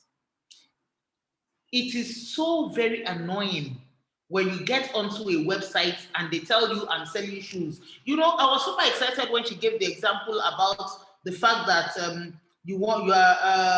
she gave the example of the shoes and the clothes. You know, she says that how can you put up an advert for shoes and then when you click on the link, you see clothes? How? It's a dead end. So even though the shoes are there on that site, I need to find it. I need to go and look for it. So your site should have no dead ends. Every page should be designed to channel visitors to the right product, service, or rep, even though they've already converted. And an example is what I've given. So this page, even though the person has already converted, the moment they click the site, it led them straight to where they can sign in. It didn't tell them to still go left or right or left or center. The person knows what they want to do on that site. So every time you send people a link, it should lead exactly to where you want them to go to. It shouldn't lead them something else. And then build your brand awareness. Brand awareness impacts trust. If you do not tell me what you are doing, I cannot trust the brand. So repeat purchases happen after that, and then of course search engine. The more people know about you, the more they search for you. The more you become, the more you top the charts when people search. The more you come to the top. Yeah. The more people know you and trust your brand name, the higher your sales will grow. You want to improve your e-commerce sales. How do you improve it when people don't even know about you? So you've got to let people know you. You've got to let people meet you. You've got to let people experience you in the brand. And of course, when your brand awareness improves, your quality also improves. And then create high quality content. I cannot emphasize this more than this. High quality content. The moment your videos are crappy, the moment the image is not clear, people ordinarily just get away from that page. And then, of course, cross-sell your products. So if you sell a couple of things, like an example here is you're cross-selling, you're selling phones, it is only right that you have headphones, you have chargers, cross-sell. That's where you're increasing your e-commerce sales. Even though the person has come to buy a phone, then he sees the headphones, he sees the chargers, he sees the plugins. It's very, it's easier for him to assemble what he's doing. Yeah. So it's a common tactic, and it encourages customers to spend more. So I've come to your site to spend 10 naira. I end up spending 25 naira. So that is a very good tactic of increasing your e-commerce sales. And then, of course, meet your customers where they are. Drive more traffic with Facebook advertising. I mean, for me, I normally do Facebook advertising first. Do Facebook advertising, follow up with every other thing that you do, but don't ignore Facebook. And you can build your algorithms yourself. So don't rely on the Facebook algorithms. You can also build yours. Yeah, you can resegment, you can build yours, you can add more to it to get exactly what you want. Then you also do video demonstrations. So, a lot of the things, especially when it comes to skincare, when it comes to health, video demonstrations help a lot. That's why on YouTube, you just don't see somebody sitting on YouTube just talking the whole day. There are pictures, reels, there are video reels that just show products in use. They give you an image to anticipate. Yeah. So you tell yourself, oh, so when I use this product, this is how I'm going to look like. When I use this product, this is how I'm going to feel like. So videos are very, very important. People don't want to read long things. And of course, utilize the scarcity thing. You know how it is when they say one piece left. The one piece left works, or the sales expiring in 24 hours. Even though the sale hasn't been long, it's been open for a while. You see something that says, oh, people are buying, it gives you the urge or the urgency, or even the scarcity thing. You kind of say, oh, wow, for this thing to be sold out so fast, it must be really good. Or, oh, I need to make up my mind now. So it creates two things. It enables you to make up your mind quickly, even though you wanted to come back, say, oh, no, I might as well just do this. There are 4 units left. Oh, there's 1 unit left. I might as well just do this. Yeah. And then, of course, use data as much as you can. Know your numbers and stick to them. Use data. The next 2 speakers who are going to talk are going to explicitly talk about data. Use data, use analytics, algorithms to help you improve your sales, because you then know what your numbers are looking like. And then, of course, my number 1 tactic, which I kept to the last, is deep segmentation. When you segment, you are able to know how and where. Knowing how and where enables you to go straight to where you want to go to. So today you can do real time. Yeah, dynamic segmentation is very, very important. Yeah, as a user visits your site, you can track all the pages they visit. You know that when you shop online, it says those who bought this also bought this.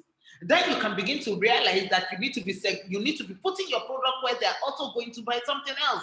So if I've come online to buy this, and then I realize that, oh, I also need this, then this is a very good way to know that you can cross merchandise, you can cross sell, you can improve your digital footprint, you can also let people know where else to find you.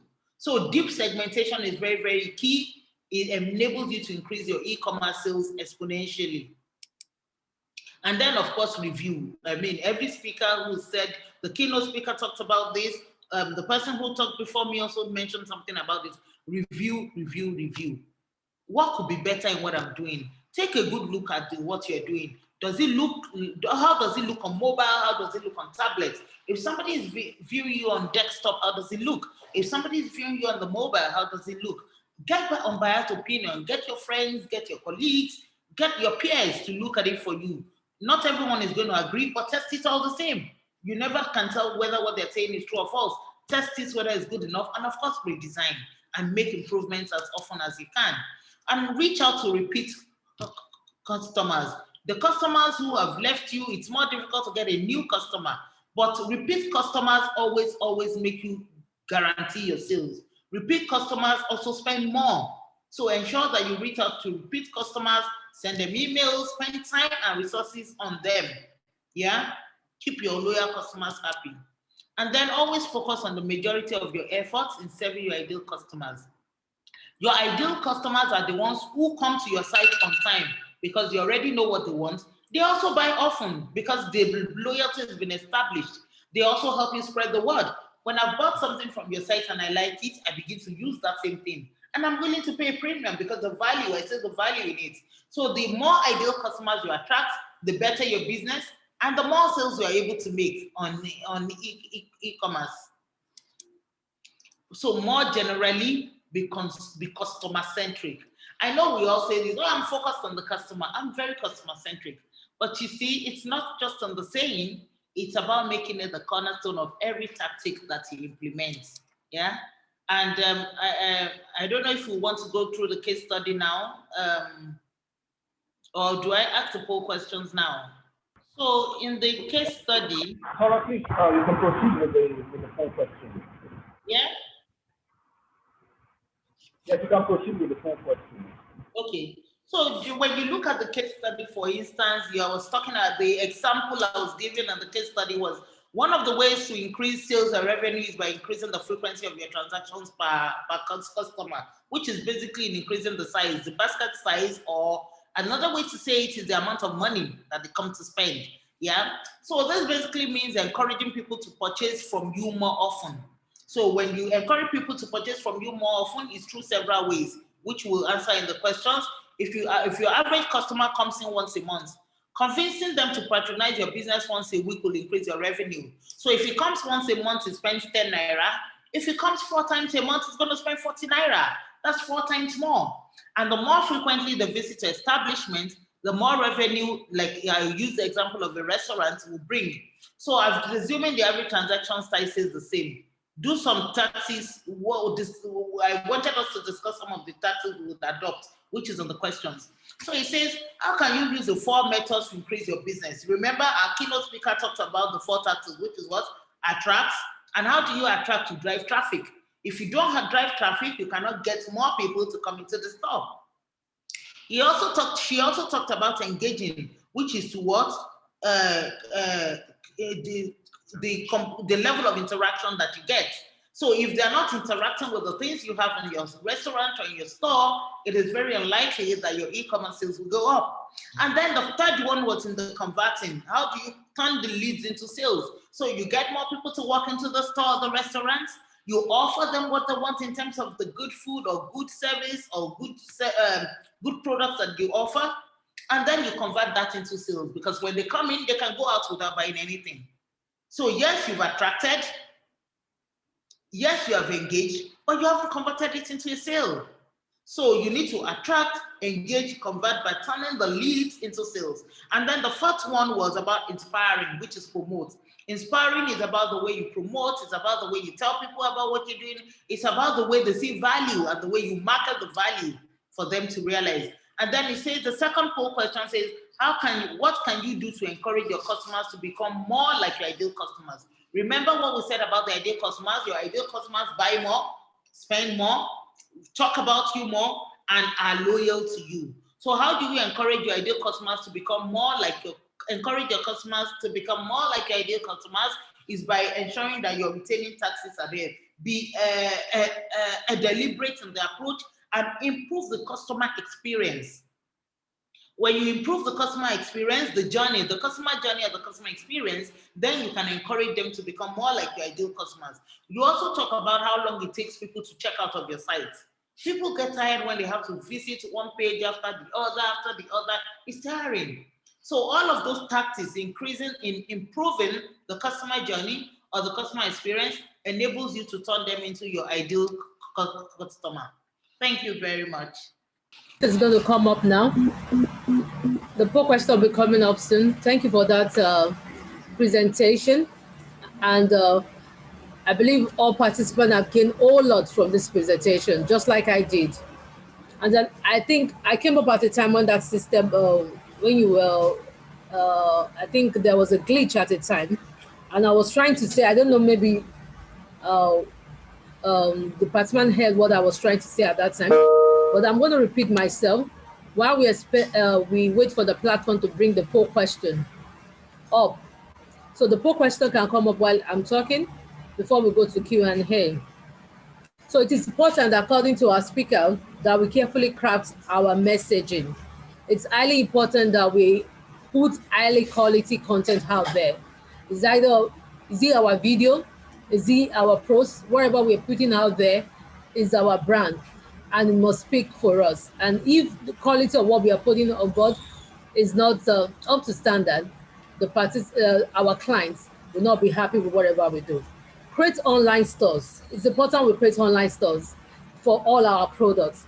Even if we have a physical presence, let's create stores with our websites, with our online presence, where people can see our stakeholders, all our clients can see all our products at once. Tailor your service to suit your target customer. Make sure your products are tailored to suit your customer service. To your target customers is very important. Meet your customers where they are. Know where they are, then you go and meet them where they are. So don't wait for your customer to come and meet you. You look for them, you search for them, and you find them. When you find them, please go to where they are. Sponsor ads on Facebook is very impactful, and she said she uses it from her own practical experience. So for all of us who want to be deliberate with our digital marketing, let's explore Facebook ad. Let's do a lot of sponsor ad on Facebook. It's cheaper anyway, and you can reach a lot of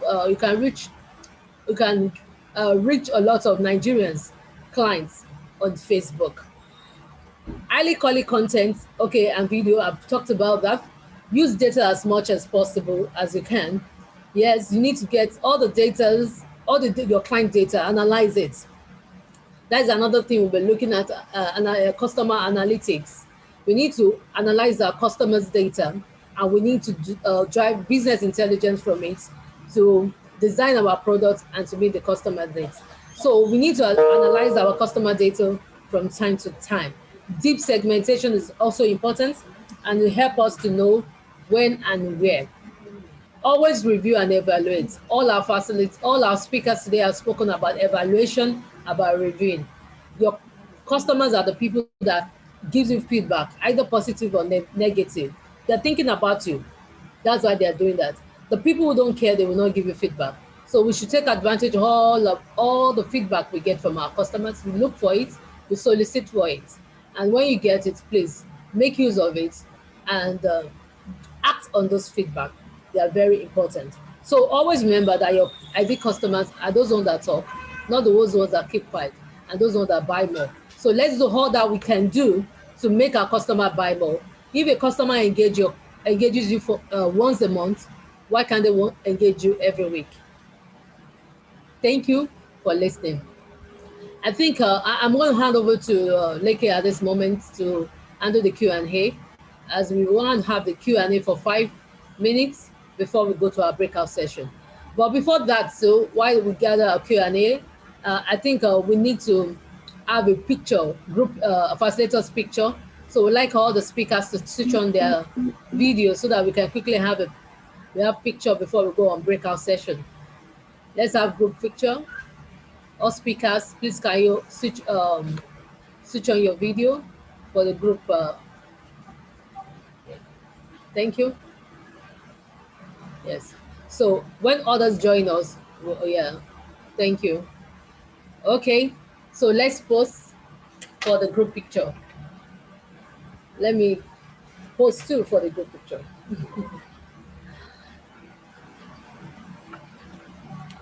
So, are we ready? Okay.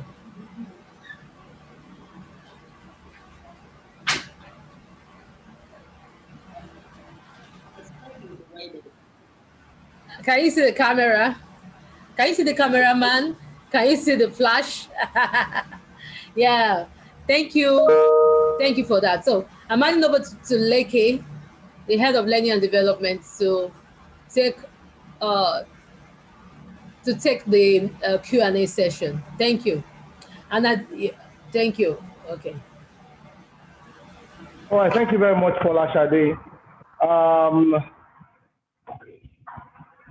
Thus far, it's been a very, very impressive and a wonderful afternoon thus far.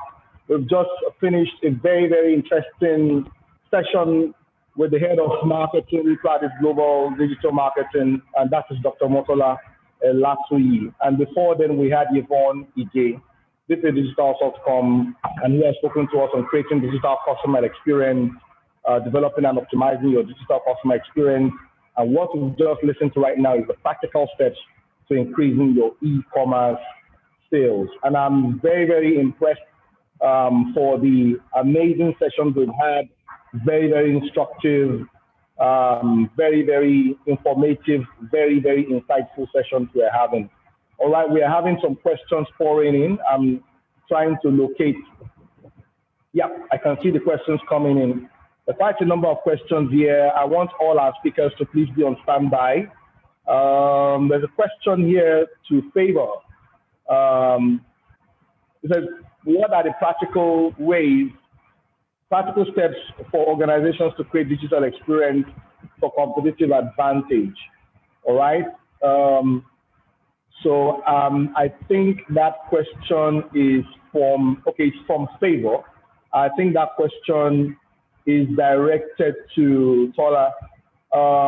What are the practical steps, for organizations to create digital experience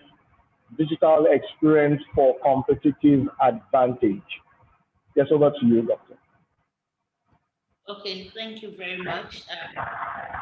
When you talk about competitive advantage, what really does it mean? It's about your unique selling points and what you're ordering, what you're offering. Sorry. So when you offer that advantage that you offer, moves your product or offering from a nice to have to a must-have, special about you and which other people do not have, or what is so competitive about you that is so important that people don't have. So that in itself, it's about telling people, when you talk about the practical sense for competitive advantage, it's about telling people what is telling your prospective customers why they need to have you, and what is that unique selling point, like we call it, that is resident in you that other people don't have. And of course, one of the practical steps is one, create awareness. Another one will be to demonstrate. We talked about quality videos, quality pictures. If you don't give quality videos and quality pictures online, assess the quality which you offer. Also, feedback, the reviews. Reviews and feedbacks are very important. People who have used you, encourage them to give feedback about you, so that you can encourage other people to experience what you offer. And of course, the customer journey is as important. The customer journey to even getting that product or getting to experience your unique selling point is also important. So I think all of those three things will be very practical in ensuring that your competitive edge is shown and stays true. Much, Doc. That was a very, very wonderful answer. Thank you very much. I'll be speaking to Yvonne, if you are there. Yvonne, are you still on standby? Yvonne, again. All right. I'll be directing this next question to you. Please, can we see your face if you're still here? I'm not sure if Yvonne is in the house, so I will still direct this to you, Dr. Paula. All right. This is a very interesting question, and it's talking. Right, it's saying, I'd like to know if you could give some practical examples of how we could turn our web visitors into brand ambassadors. Because again, when we're talking about digital analytics, and I'm very sure in the practical session with Toby, as well as when we're listening to Salem also, we'll probably be hearing a lot more about this. But then in advance, because again, I hear a lot of people talk about bounce rates. You've said it also, and we've had it abundantly today, that people attention span is very short these days. People come to the website and they spend less than a minute, they jump out to something else, they're looking for entertainment, They're looking for something to keep them to unwind basically. So how do we convert this visitor? Because again, you can have 1 million visitors and have 0 sales. So how do we solve this problem? Okay. So when you talk about people's attention span and how to convert them, yeah, the conversion. So converting people is the ability to make them believe in your proposition. You know, for people to convert a lead to a sale, you must have believed in that proposition, right? So first, sell the proposition. Sell the proposition, make people aware of it, make it available, let the customer journey be good and fantastic, a very good experience with quality videos, quality pictures, and then let them be able to know that, then also make your videos very short. I always tell people videos that are more than 10 seconds max is too much. 15 seconds for max. If I'm staying on with you 5 seconds, you must be really good. 10 seconds, I'm sold already. You know, make sure that it's short. We already recognize that people's expansion is people's patience and retention is very small. Yeah. So make sure that your videos are short and they say exactly what you mean immediately.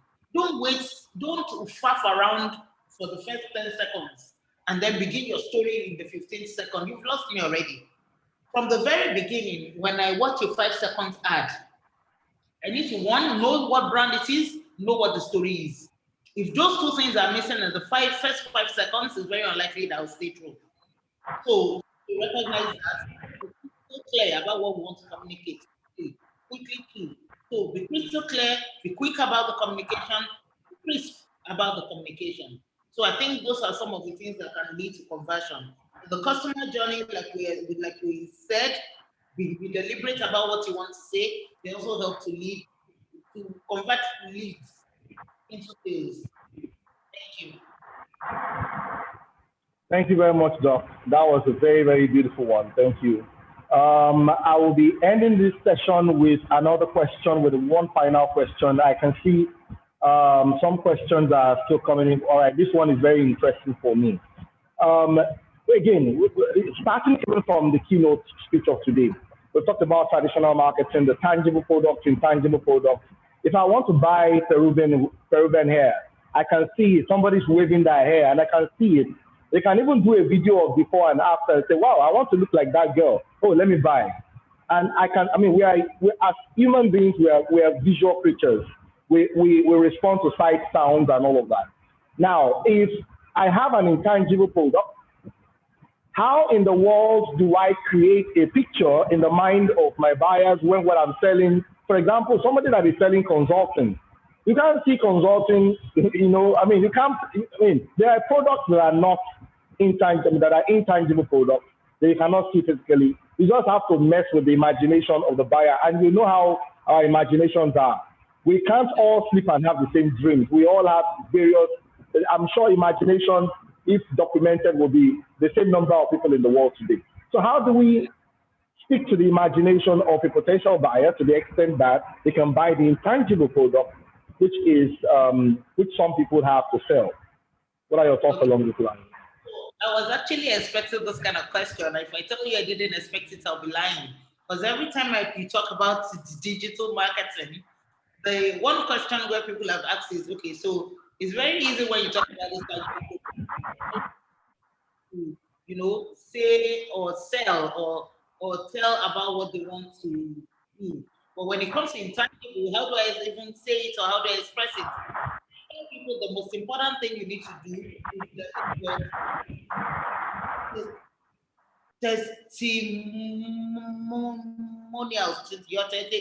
testimonials. Testimonials are very, very important when you sell intangibles. People who have used you, and let's stick with the consulting example. A testimonial from a consulting firm talks about how you moved this company from point A to point B and the results. So the KPIs are very, very important. Once you set your KPIs, then the results are also there are things you can share. So this company used to do, we moved this company from point X to point Y. This is what we did. The results has led to 20% increase in revenue for the company. It has led to 25% increase in more people visiting the company. It has led to 35% more awareness for the company. The results are clear and they can be shown. And they are also visible in the financials. So the testimonials are very, very important with the service industry. The reviews are also key. So those two things are always my go-to when it comes to intangible products, testimonials and the reviews, because it's a function of experience. It's when services are rendered, it's a function of how I feel afterwards. It's not tangible that I can say, oh, I've consumed it, this is the empty can. It's about the service that I get and how it has impacted me, moving me from the point A to a point B. So that's always how I answer these questions.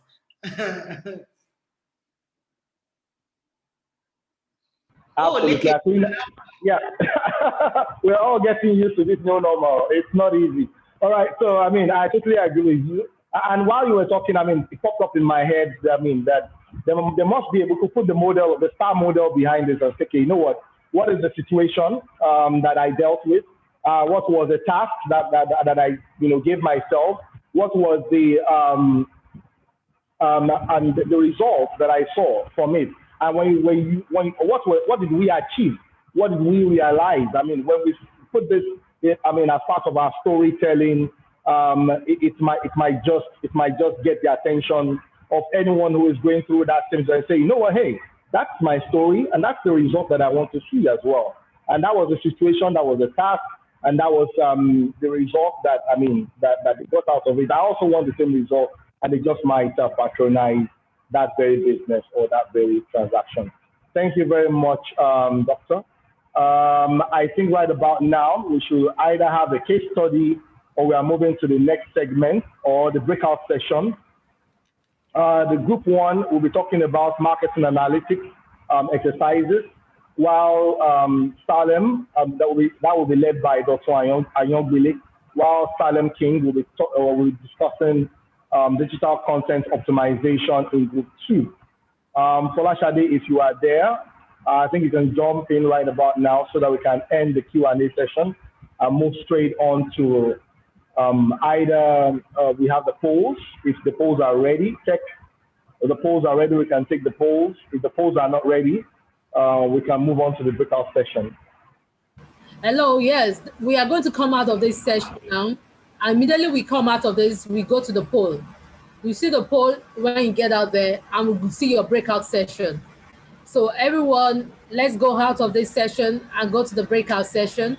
As Blake has rightly said, the marketing analytics is taken by Dotun, digital content optimization by Salem, LinkedIn marketing by Toby Ayegbile, and search engine optimization by Ibrahim Jiman. So please, let's go out. Let's fill the poll before going into our breakout session. By now, I think everybody should know the breakout session where they'll be going. So let's go out of this place and let's go to the breakout session. Thank you, everyone. See you at the breakout session. See you at the post session. Welcome back to this to the post breakout session. And the convener, please, are the participants gathered? Are they back? Are they back at the platform so that we can round off this session? We are live. We are live. Okay. I think some people need to find their way back into the group.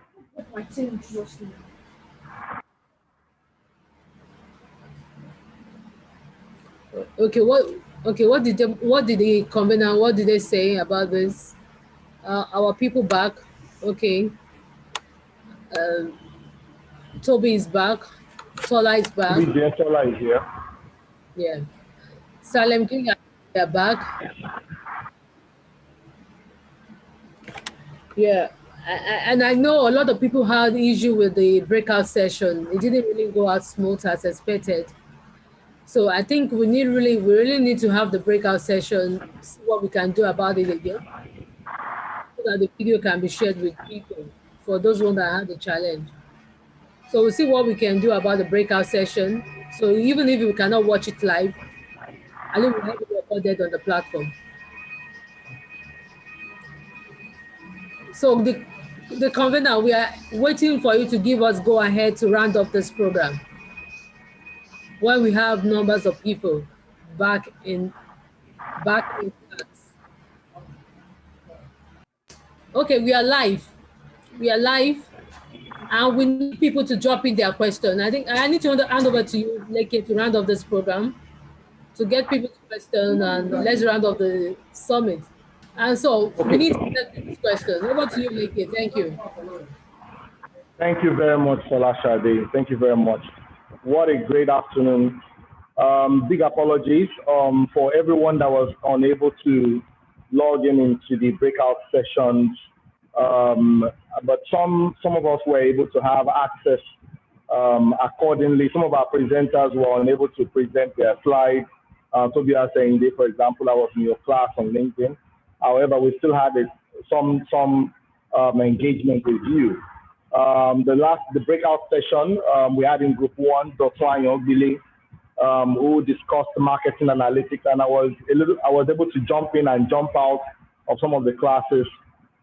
And I overheard when he was talking about the place of analytics for decision making, where it is very important. I remember when he was discussing the key metrics in your funnel, and where the place of awareness, the place of accumulation, the place of basically analyzing your data and using it for decision making, and concentrating on the information that has come in into your back end, and using that for basically activation, retention, and looking at your revenue and the place of referrals. That was Dr.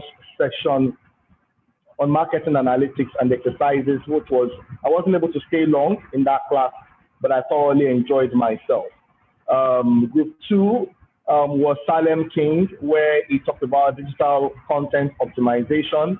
I wasn't able to come into that class, and at some point I didn't see the presentation on, but then I'm very sure we're going to have some feedback from those who were able to participate in the class on content optimization, and how do you drive traffic, how do you engage your audience, how do you ensure that you have engagement with your content to the extent that it can optimize your search. And during the keynote speech, Mrs. Chizomali was talking about how she was found after 2 years of search on the internet.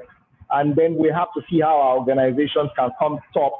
If you search any word on Google, you probably find 3 million, 4 million, 10 million Google search results. So how do you ensure that your organization come on top? What are the strategic things you can do to bring your organization to so you can be found on the internet? Group 3, which was where I spent much of my time, was handled by Tobias Enge, where he talked about LinkedIn marketing, practical ways on how to advertise and market on LinkedIn. And I was able to take some notes where he talked about the place of optimizing, the place of ensuring that your corporate message is out there.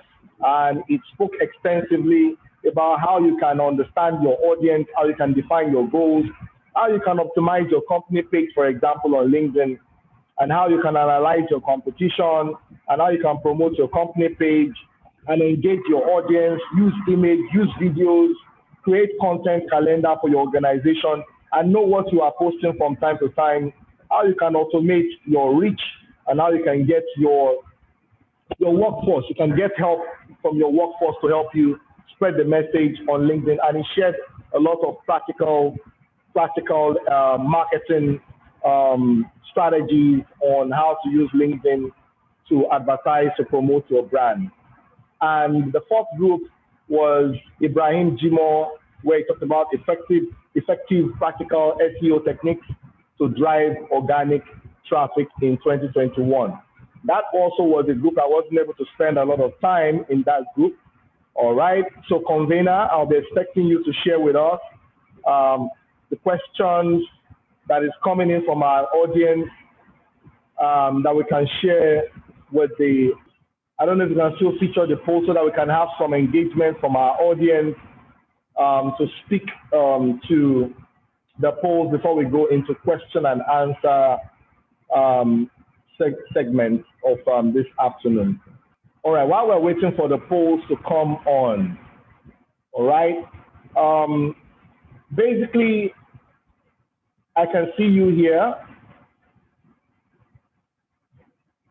I can only see Toby here in the, I don't know if we have all our presenters in the house. Toby, are you there, please?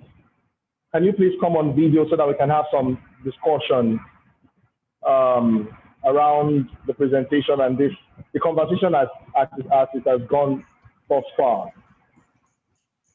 All right, thank you very much. All right, Toby, you're welcome. Good to have you. Toby, by the way, is my teacher. I must say that I must acknowledge that right now in digital marketing, we've had a lot of encounter in my past life, and then but I want us to have some engagement for all our audience and everyone that is listening to us, especially from the class we've just engaged. And I know you are far beyond just LinkedIn marketing for business. So let's talk generally, and we can also narrow down to LinkedIn as well. A lot of businesses today want to ensure that their message is out there, that they have a lot of followership. Some people have gone to the extent of looking for influencers to join the bandwagon. They want to ride. I mean, you and I know that when Big Brother Naija came out, some people paid as much as 1 billion naira to be on that bandwagon so that they can ride on that storm. And it's a very strategic thing for any business to do, to ride on the storm. But the question I want to ask is this: how can I create my own storm? If I do not have the money to buy myself a Big Brother Naija that everybody, all eyes will be on me, how can I get all the eyeballs for my business? And I'm very sure that is what every business wants, to get attention, like Gary Vee would say. Okay, so the key to it is that everybody's competing for attention, right? So everybody's trying to pay their way into getting attention, right? And how do you own your own attention, right? Which is what we also regard as owned media, right? So it has a lot to do with the fact that, first of all, you have to understand who are the people you want to drive attention out to, right? So by understanding who your customer avatar is, because what a lot of people do, right, that is wrong, is that they pay, let's say, for example, you could go engage an influencer, for example, and the influencer's audience has nothing to do with your own audience, right? So the kind of result that you get might not be as good, right? So, but what you want to do is you want to define who exactly your audience is, or who you want to be targeting, or who you want as an audience, right? So depend on your business and things like that, right? Or your organization, and then define who those people are. And then what you now do next is that there are different ways you can use to build that audience, right? One of the ways is you could build an email list, an email marketing list that would have what they call it, I will have that audience, which is actually one of the most safest audience that you can have. And I'll tell you why, because YouTube, Instagram, Twitter, and the likes of them can ban your account, they can close your account, they can even stop business and the likes of it. But when it comes to email, you have that audience to yourself. So the first thing is, when you want to own your own audience, you could build a mailing list of potential customers, right? And the way it works is always the percentage of that will always convert into your customers, no matter the kind of business you're trying to sell, right? And that way you can also own your audience is would be through the normal traditional, the normal social media channels, like growing your YouTube channels, for example, engaging people on YouTube with videos, useful videos that would attract more audience to your YouTube, to your channel. Now, if you take it from the angle of, let's look at the angle of Big Brother that you mentioned earlier on. What makes Big Brother such a success, right? And what makes it something that everybody looks up to, or people look up to, right? To be able to be part of, or to want to watch it, and then businesses are looking at, oh, since these people have attention, then let me try as much as possible to do what? To show my, to pay them so that they can show my product in between while they get other people's attention, right? So now what you also want to do is, it also depends on your content strategy. So your content strategy is very, very critical, right? You need to understand, and that's where analytics comes in. You need to understand the kind of audience, the kind of things that attracts more audience to your business, right? To your platforms, to your social media platforms, whether it's Instagram, Facebook, or Twitter, or whichever the platform is, and create more of those content, and that will bring in more people, right? So a lot of people are going on watching Big Brother because of the kind of content that Big Brother is producing, right? And so that tells you also about the power of content. So content is very critical. The platforms that you decide to use in order to build that audience is also very, very critical, right? Today, there's an increasing number of people trying to use YouTube right now to build that audience, because more people are going on YouTube right now to do different searches, to find different things and things like that. And YouTube could be your own. YouTube could be your own channels, TV, your own CNN, and the likes of it. So definitely, it's a playing ground that you can always explore. Absolutely, absolutely. I'm looking at the concept again, based on the conversations we've been having today about planning our strategies for businesses that are represented here, because some people are here and they're really looking for answers. There are digital marketers here who are trying to help businesses find answers, while there are probably business owners here as well who are trying to find answers for their own business. Now, in planning my digital marketing strategy, which I'm very sure you are an expert at, when it comes to making a plan and doing something that you fall back upon later, something that you're doing, it's very important that you develop your priority, you develop your budget, you develop your KPIs, you know what the expectations you want to have out of it, and finally, there's need for you to measure. Now, the question I want to ask you is this. Gary Vee has said this, and a couple of people also have said this in digital marketing. I use the word Gary Vee a lot because, again, I'm a big fan of Gary Vee. Likes mean nothing. For example, you can have 1 million likes on your website, on your social media. Likes mean nothing. But so what exactly do I measure? How do I measure performance? How do I measure progress? Because again, a digital marketer who is a head of digital marketing for a company, for example, can report things like engagement numbers. Oh, we had 1 million likes, 10 million views. And the MD might be asking, excuse me, madam, excuse me, brother, we have 1 million views, but we have 0 kobo in our sales. So what exactly should we measure? Because again, I understand that in digital marketing, if there is one area that has analytics, it is digital marketing. Facebook has gazillion amounts of things they measure. Google has a lot of things that they measure. So what is important to measure that can actually lead to sales? All right. Thank you very much. So the first thing that I think I want to explain is the concept of what we call conversion window, right? And also attribution, right? So those two things are like one of the first two things that you really need to understand. So conversion window is basically the time at which the person first of all engages with your brand online to the time the person actually converts into a paying customer, right? So that's what they call conversion window. Then what we call attribution is now during that conversion window, right? So let's say in day one, I see your ad on Instagram, right? And I don't engage with it. I just see it and I just click away or I scroll away from it, right? And then day two, I see another ad on Instagram, right? And then that ad on Instagram catches my attention, right? And then I click on it and I go to your website, right? And then, but I don't buy from you. And then 1 week after, I see your ad again on YouTube, right? Then I click on it and then I actually go buy from you, right? Now, what happens is that there are different forms of attributions, right? So there's an attribution that will attribute all that entire touch points, right, to your campaign, right? And then there's the attribution that would attribute it directly to what they call it, to the end of the to the last thing, that's YouTube in this case. Do you understand? The last touch point. So having a good understanding about your conversion window and understanding, so Google Analytics actually allows you to be able to see which attribution window is giving you the result that you need to do, right? So being able to look at your Google Analytics, see the attribution window is very, very important. First of all, in making an informed decision, because it is possible that your ad on Facebook, right, actually created a result for you, right, but it did not actually drive the sale. But there was a link, it was YouTube that drove the sale, But if that person might have not, if that person did not see your ad on Facebook or Instagram, right, the person might be starting interaction all over it. Actually, might be starting that interaction over on YouTube.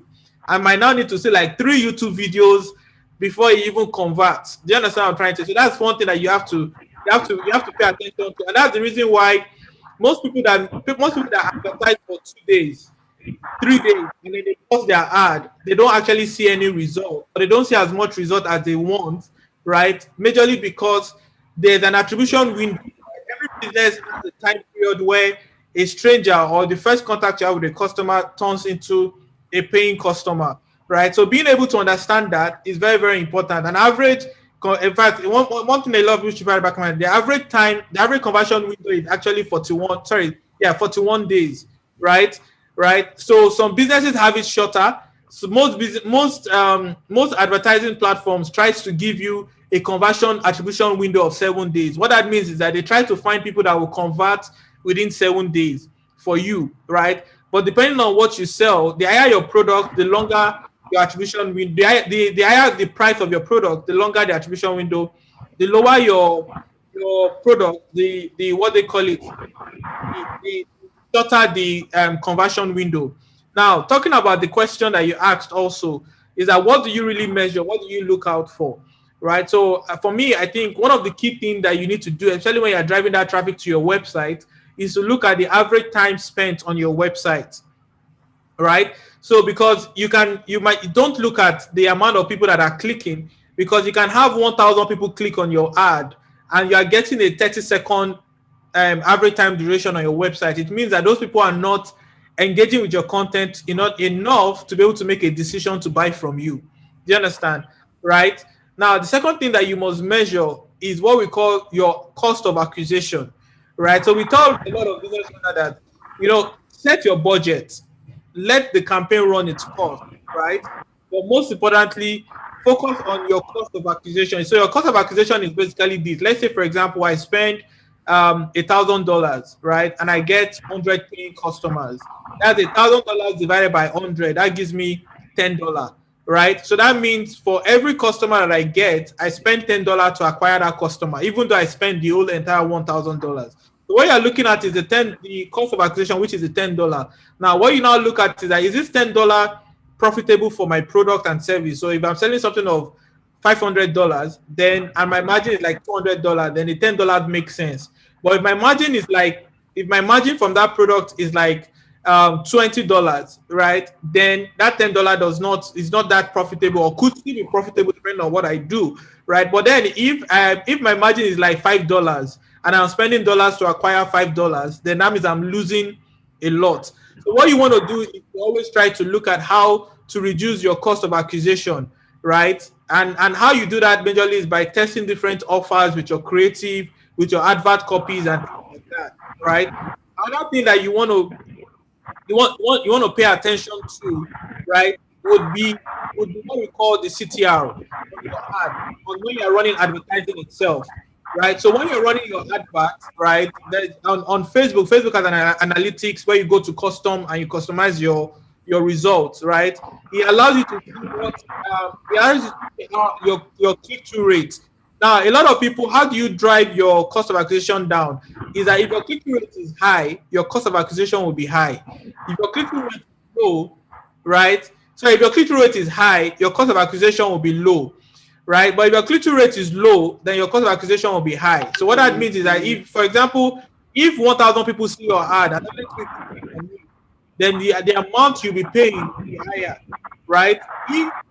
If more people, if 1,000 people see your ad and about 500 people click on it, your cost will be lower, right? So you want to pay attention to your click-through rate. Is very, very important. Now, talking about the likes not mattering, right? So the likes actually matters a lot, right? And the reason why it does, I'm going to explain that, is because when someone engages with your content, right, they are signifying interest in what you do. You understand what I'm saying? They might not be willing to buy at that particular point for many reasons. So for example, you don't meet a girl today and propose to her and she will tell you yes. No, that doesn't happen, right? So they might need to save up. They might need to build more trust with you. They might need to do some background check, research, even visit your location and things like that, right? But what the advantage that you get really, is that you when people like your post, is that now this advertising platform now allows you to target people that have liked, that have commented, that have engaged with your post. So that allows you to continue to show your ads to them in order to be able to do like a to give a follow up that would ultimately drive into sales in the long and short term. I hope this helps. Absolutely. Absolutely. Thank you very much. Ibrahim Jiman, are you there, please? Ibrahim Jiman, are you there? Yes, I am. Yeah, please, can we see your video, please? Can you please come on video? I don't want to make this a monologue between myself and Toby saying this one. Okay, okay. No I acknowledge your presence. Yeah. You're welcome. Thank you. Mr. Toby, good afternoon. Yeah, good afternoon. How are you doing, Ibrahim? I'm fine. Good afternoon. I can see family members are seeing each other. Yes. It's a wonderful world. Digital marketing world is a wonderful, wonderful world. All right. Yes, So yes. in your group, you talked about effective practical SEO techniques to drive organic traffic in 2021. I'm very sure you know the answer to this question that I want to ask you. You probably know that I'm going to ask you this question. And that question is this. There are things that work in America that don't work in Nigeria, in social media space. I've read a couple of things by Neil Patel, read a couple of things about, Dan Locke and all our giants in digital marketing. And I say, you know what, guys, these things are not Nigeria-centric. Yes. You know, so some people sell on Facebook, some people sell on YouTube, some people sell on Twitter. In your experience, what is the powerhouse of social media and where should Nigerians sell? I would say it depends on the product you're trying to sell. For example, if you are trying to sell an educational program, obviously your LinkedIn is the best place to go to. And if you are trying to sell shoes or sunglasses or fashion materials, obviously Instagram is your best bet, or Facebook. So it depends on the product you're trying to sell that determines the platform you're going to advertise on. So that's just it. And it involves a lot of testing, obviously. In the first 3 days, you should be testing what works for you to know what to scale on. So if Facebook, you've tested for 3 days on Facebook and you're not getting as much result as you're getting on Instagram, obviously pause that campaign on Facebook and just focus on Instagram and scale that all the way for maximum results. So that's just it. I agree with you totally. And I'll come back to the question on social media, and I'm also going to engage Tobias and on this. But let me ask something around SEO techniques. Now, I know you've given a lot of techniques in terms of how do we conquer, because SEO is a war. Yes. I consider, I look at SEO from the point of view, when you look at biological war, you look at all kinds of wars. You look at biochemical wars. I look at SEO like some kind of war. Because it's a war. It's a war. It's a war. Yes. For you to get to the front page on Google search, it's a warfare. So for a small business that doesn't, because I was doing a research while we were preparing for this, I thought to myself, how much does Elon Musk, how much does Amazon spend on digital marketing in 2021? And I found out that my friend, I like to call him my friend, Amazon spent more than $10 billion in 2020 alone to, it's scary. That is the amount of money this guy spent to fight this war. Now, I don't have $10 billion to fight this war. What can I do to get to page 1 of SEO? Yes, your best bet to get to page 1 of to get to the first page of Google in that case would be to target the long tail keywords. So Google and Amazon, they are mostly interested in the short tail keywords like maybe shoes online, shoes in United States, stuff like that, those short-term keywords. Amazon spent tons of money on that to like rank for those spots. But if you're a new business or a small business, your best bet would be to do your keyword research and find the long tail keywords. Long tail keywords could be high top sneakers for example in Nigeria, high top sneakers in Nigeria, or handmade shoes in Nigeria. Those are examples of long tail keywords. Their competition is usually low and they are easy to rank for.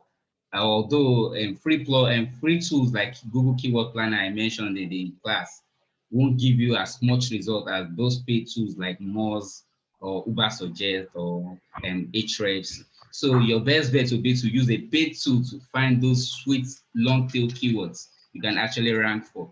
That's your best bet as a small business. It won't cost you a lot and they're easy to rank for. You just have to be very strategic about it. So that's your best bet, long tail keywords. All right, Toby, if you are there also, I would like to hear your voice on that battle before we bring this program to an end. As your parting word. Okay, so well, first thing first is that I would say that you should not try to compete first of all, right? That you should first of all focus, right? So they have their audience. They have, I mean, people already know them. People already want to choose them if they want to buy things and things like that. So the question that you have to answer, and there are a lot of the beauty about digital marketing or online or tech in general, is that a small baby can become a giant tomorrow, right? We're having the right strategy, right? And so what that basically means is that you don't want to, you want to focus on on your own growth, right? By understanding what exactly your audience, who exactly your audience are, and focus on targeting your audience. You're better off having 10 of your audience buying consistently from you, right, and growing steadily that way than having a lot of people. Now, when it comes to SEO, like Ibrahim said, is that, I mean, focusing on long tail keyword, also focusing on keywords that have low competition, right? So these are keywords that other people are not competing with, right? Gives you an headway to be able to generate contents that will rank high on Google as fast as possible, right? So that's also a very good thing when it comes to content. When it comes to advertising, I'll just say that it's just focused actually on taking people through a journey of value, right? Taking them through a journey of value and also a journey of answering their doubt questions, right? Using testimonials or showing them proof like that, right? So that kind of helps to reduce your conversion period and things like that. Also, you could also do a SWOT analysis of Amazon, of all these giant platforms, and try to understand what are they not doing right? Are their customers complaining, maybe, for example, they don't get the right product when they get delivered and things like that. And you can actually improve on that on your own personal business and actually blow that out as more of your value proposition, right? And that could easily attract the audience that are already going for majority of these giants to your site, right? So I think from a business point of view, I think it's also important to look at that and look at how to improve your own processes so that you can push that out more and then be able to attract more people to your business. But when it comes to SEO content, I tell people that just look for long tail keywords with a low competition, and you'll be good, right? You build your own traffic over a period of time, and you would also have your own number of traffic, right? But if it's paid ad, I'll just tell you, don't try to compete with these guys. Just build your own small audience, let them know about your value, and take them through a journey where you can build trust with them, right? And then you see them converting and actually coming to become your paying customer. Absolutely. Thank you very much, gentlemen. Thank you very much, Ibrahim. Thank you very much, Toby. It's been a wonderful afternoon. We're bringing this program to a close very, very shortly. But before then, I would like us to take the picture for all our faculty members of this afternoon. Please show your video if you are here. I have Ibrahim, Toby, and I have Convener and Fola Shade here.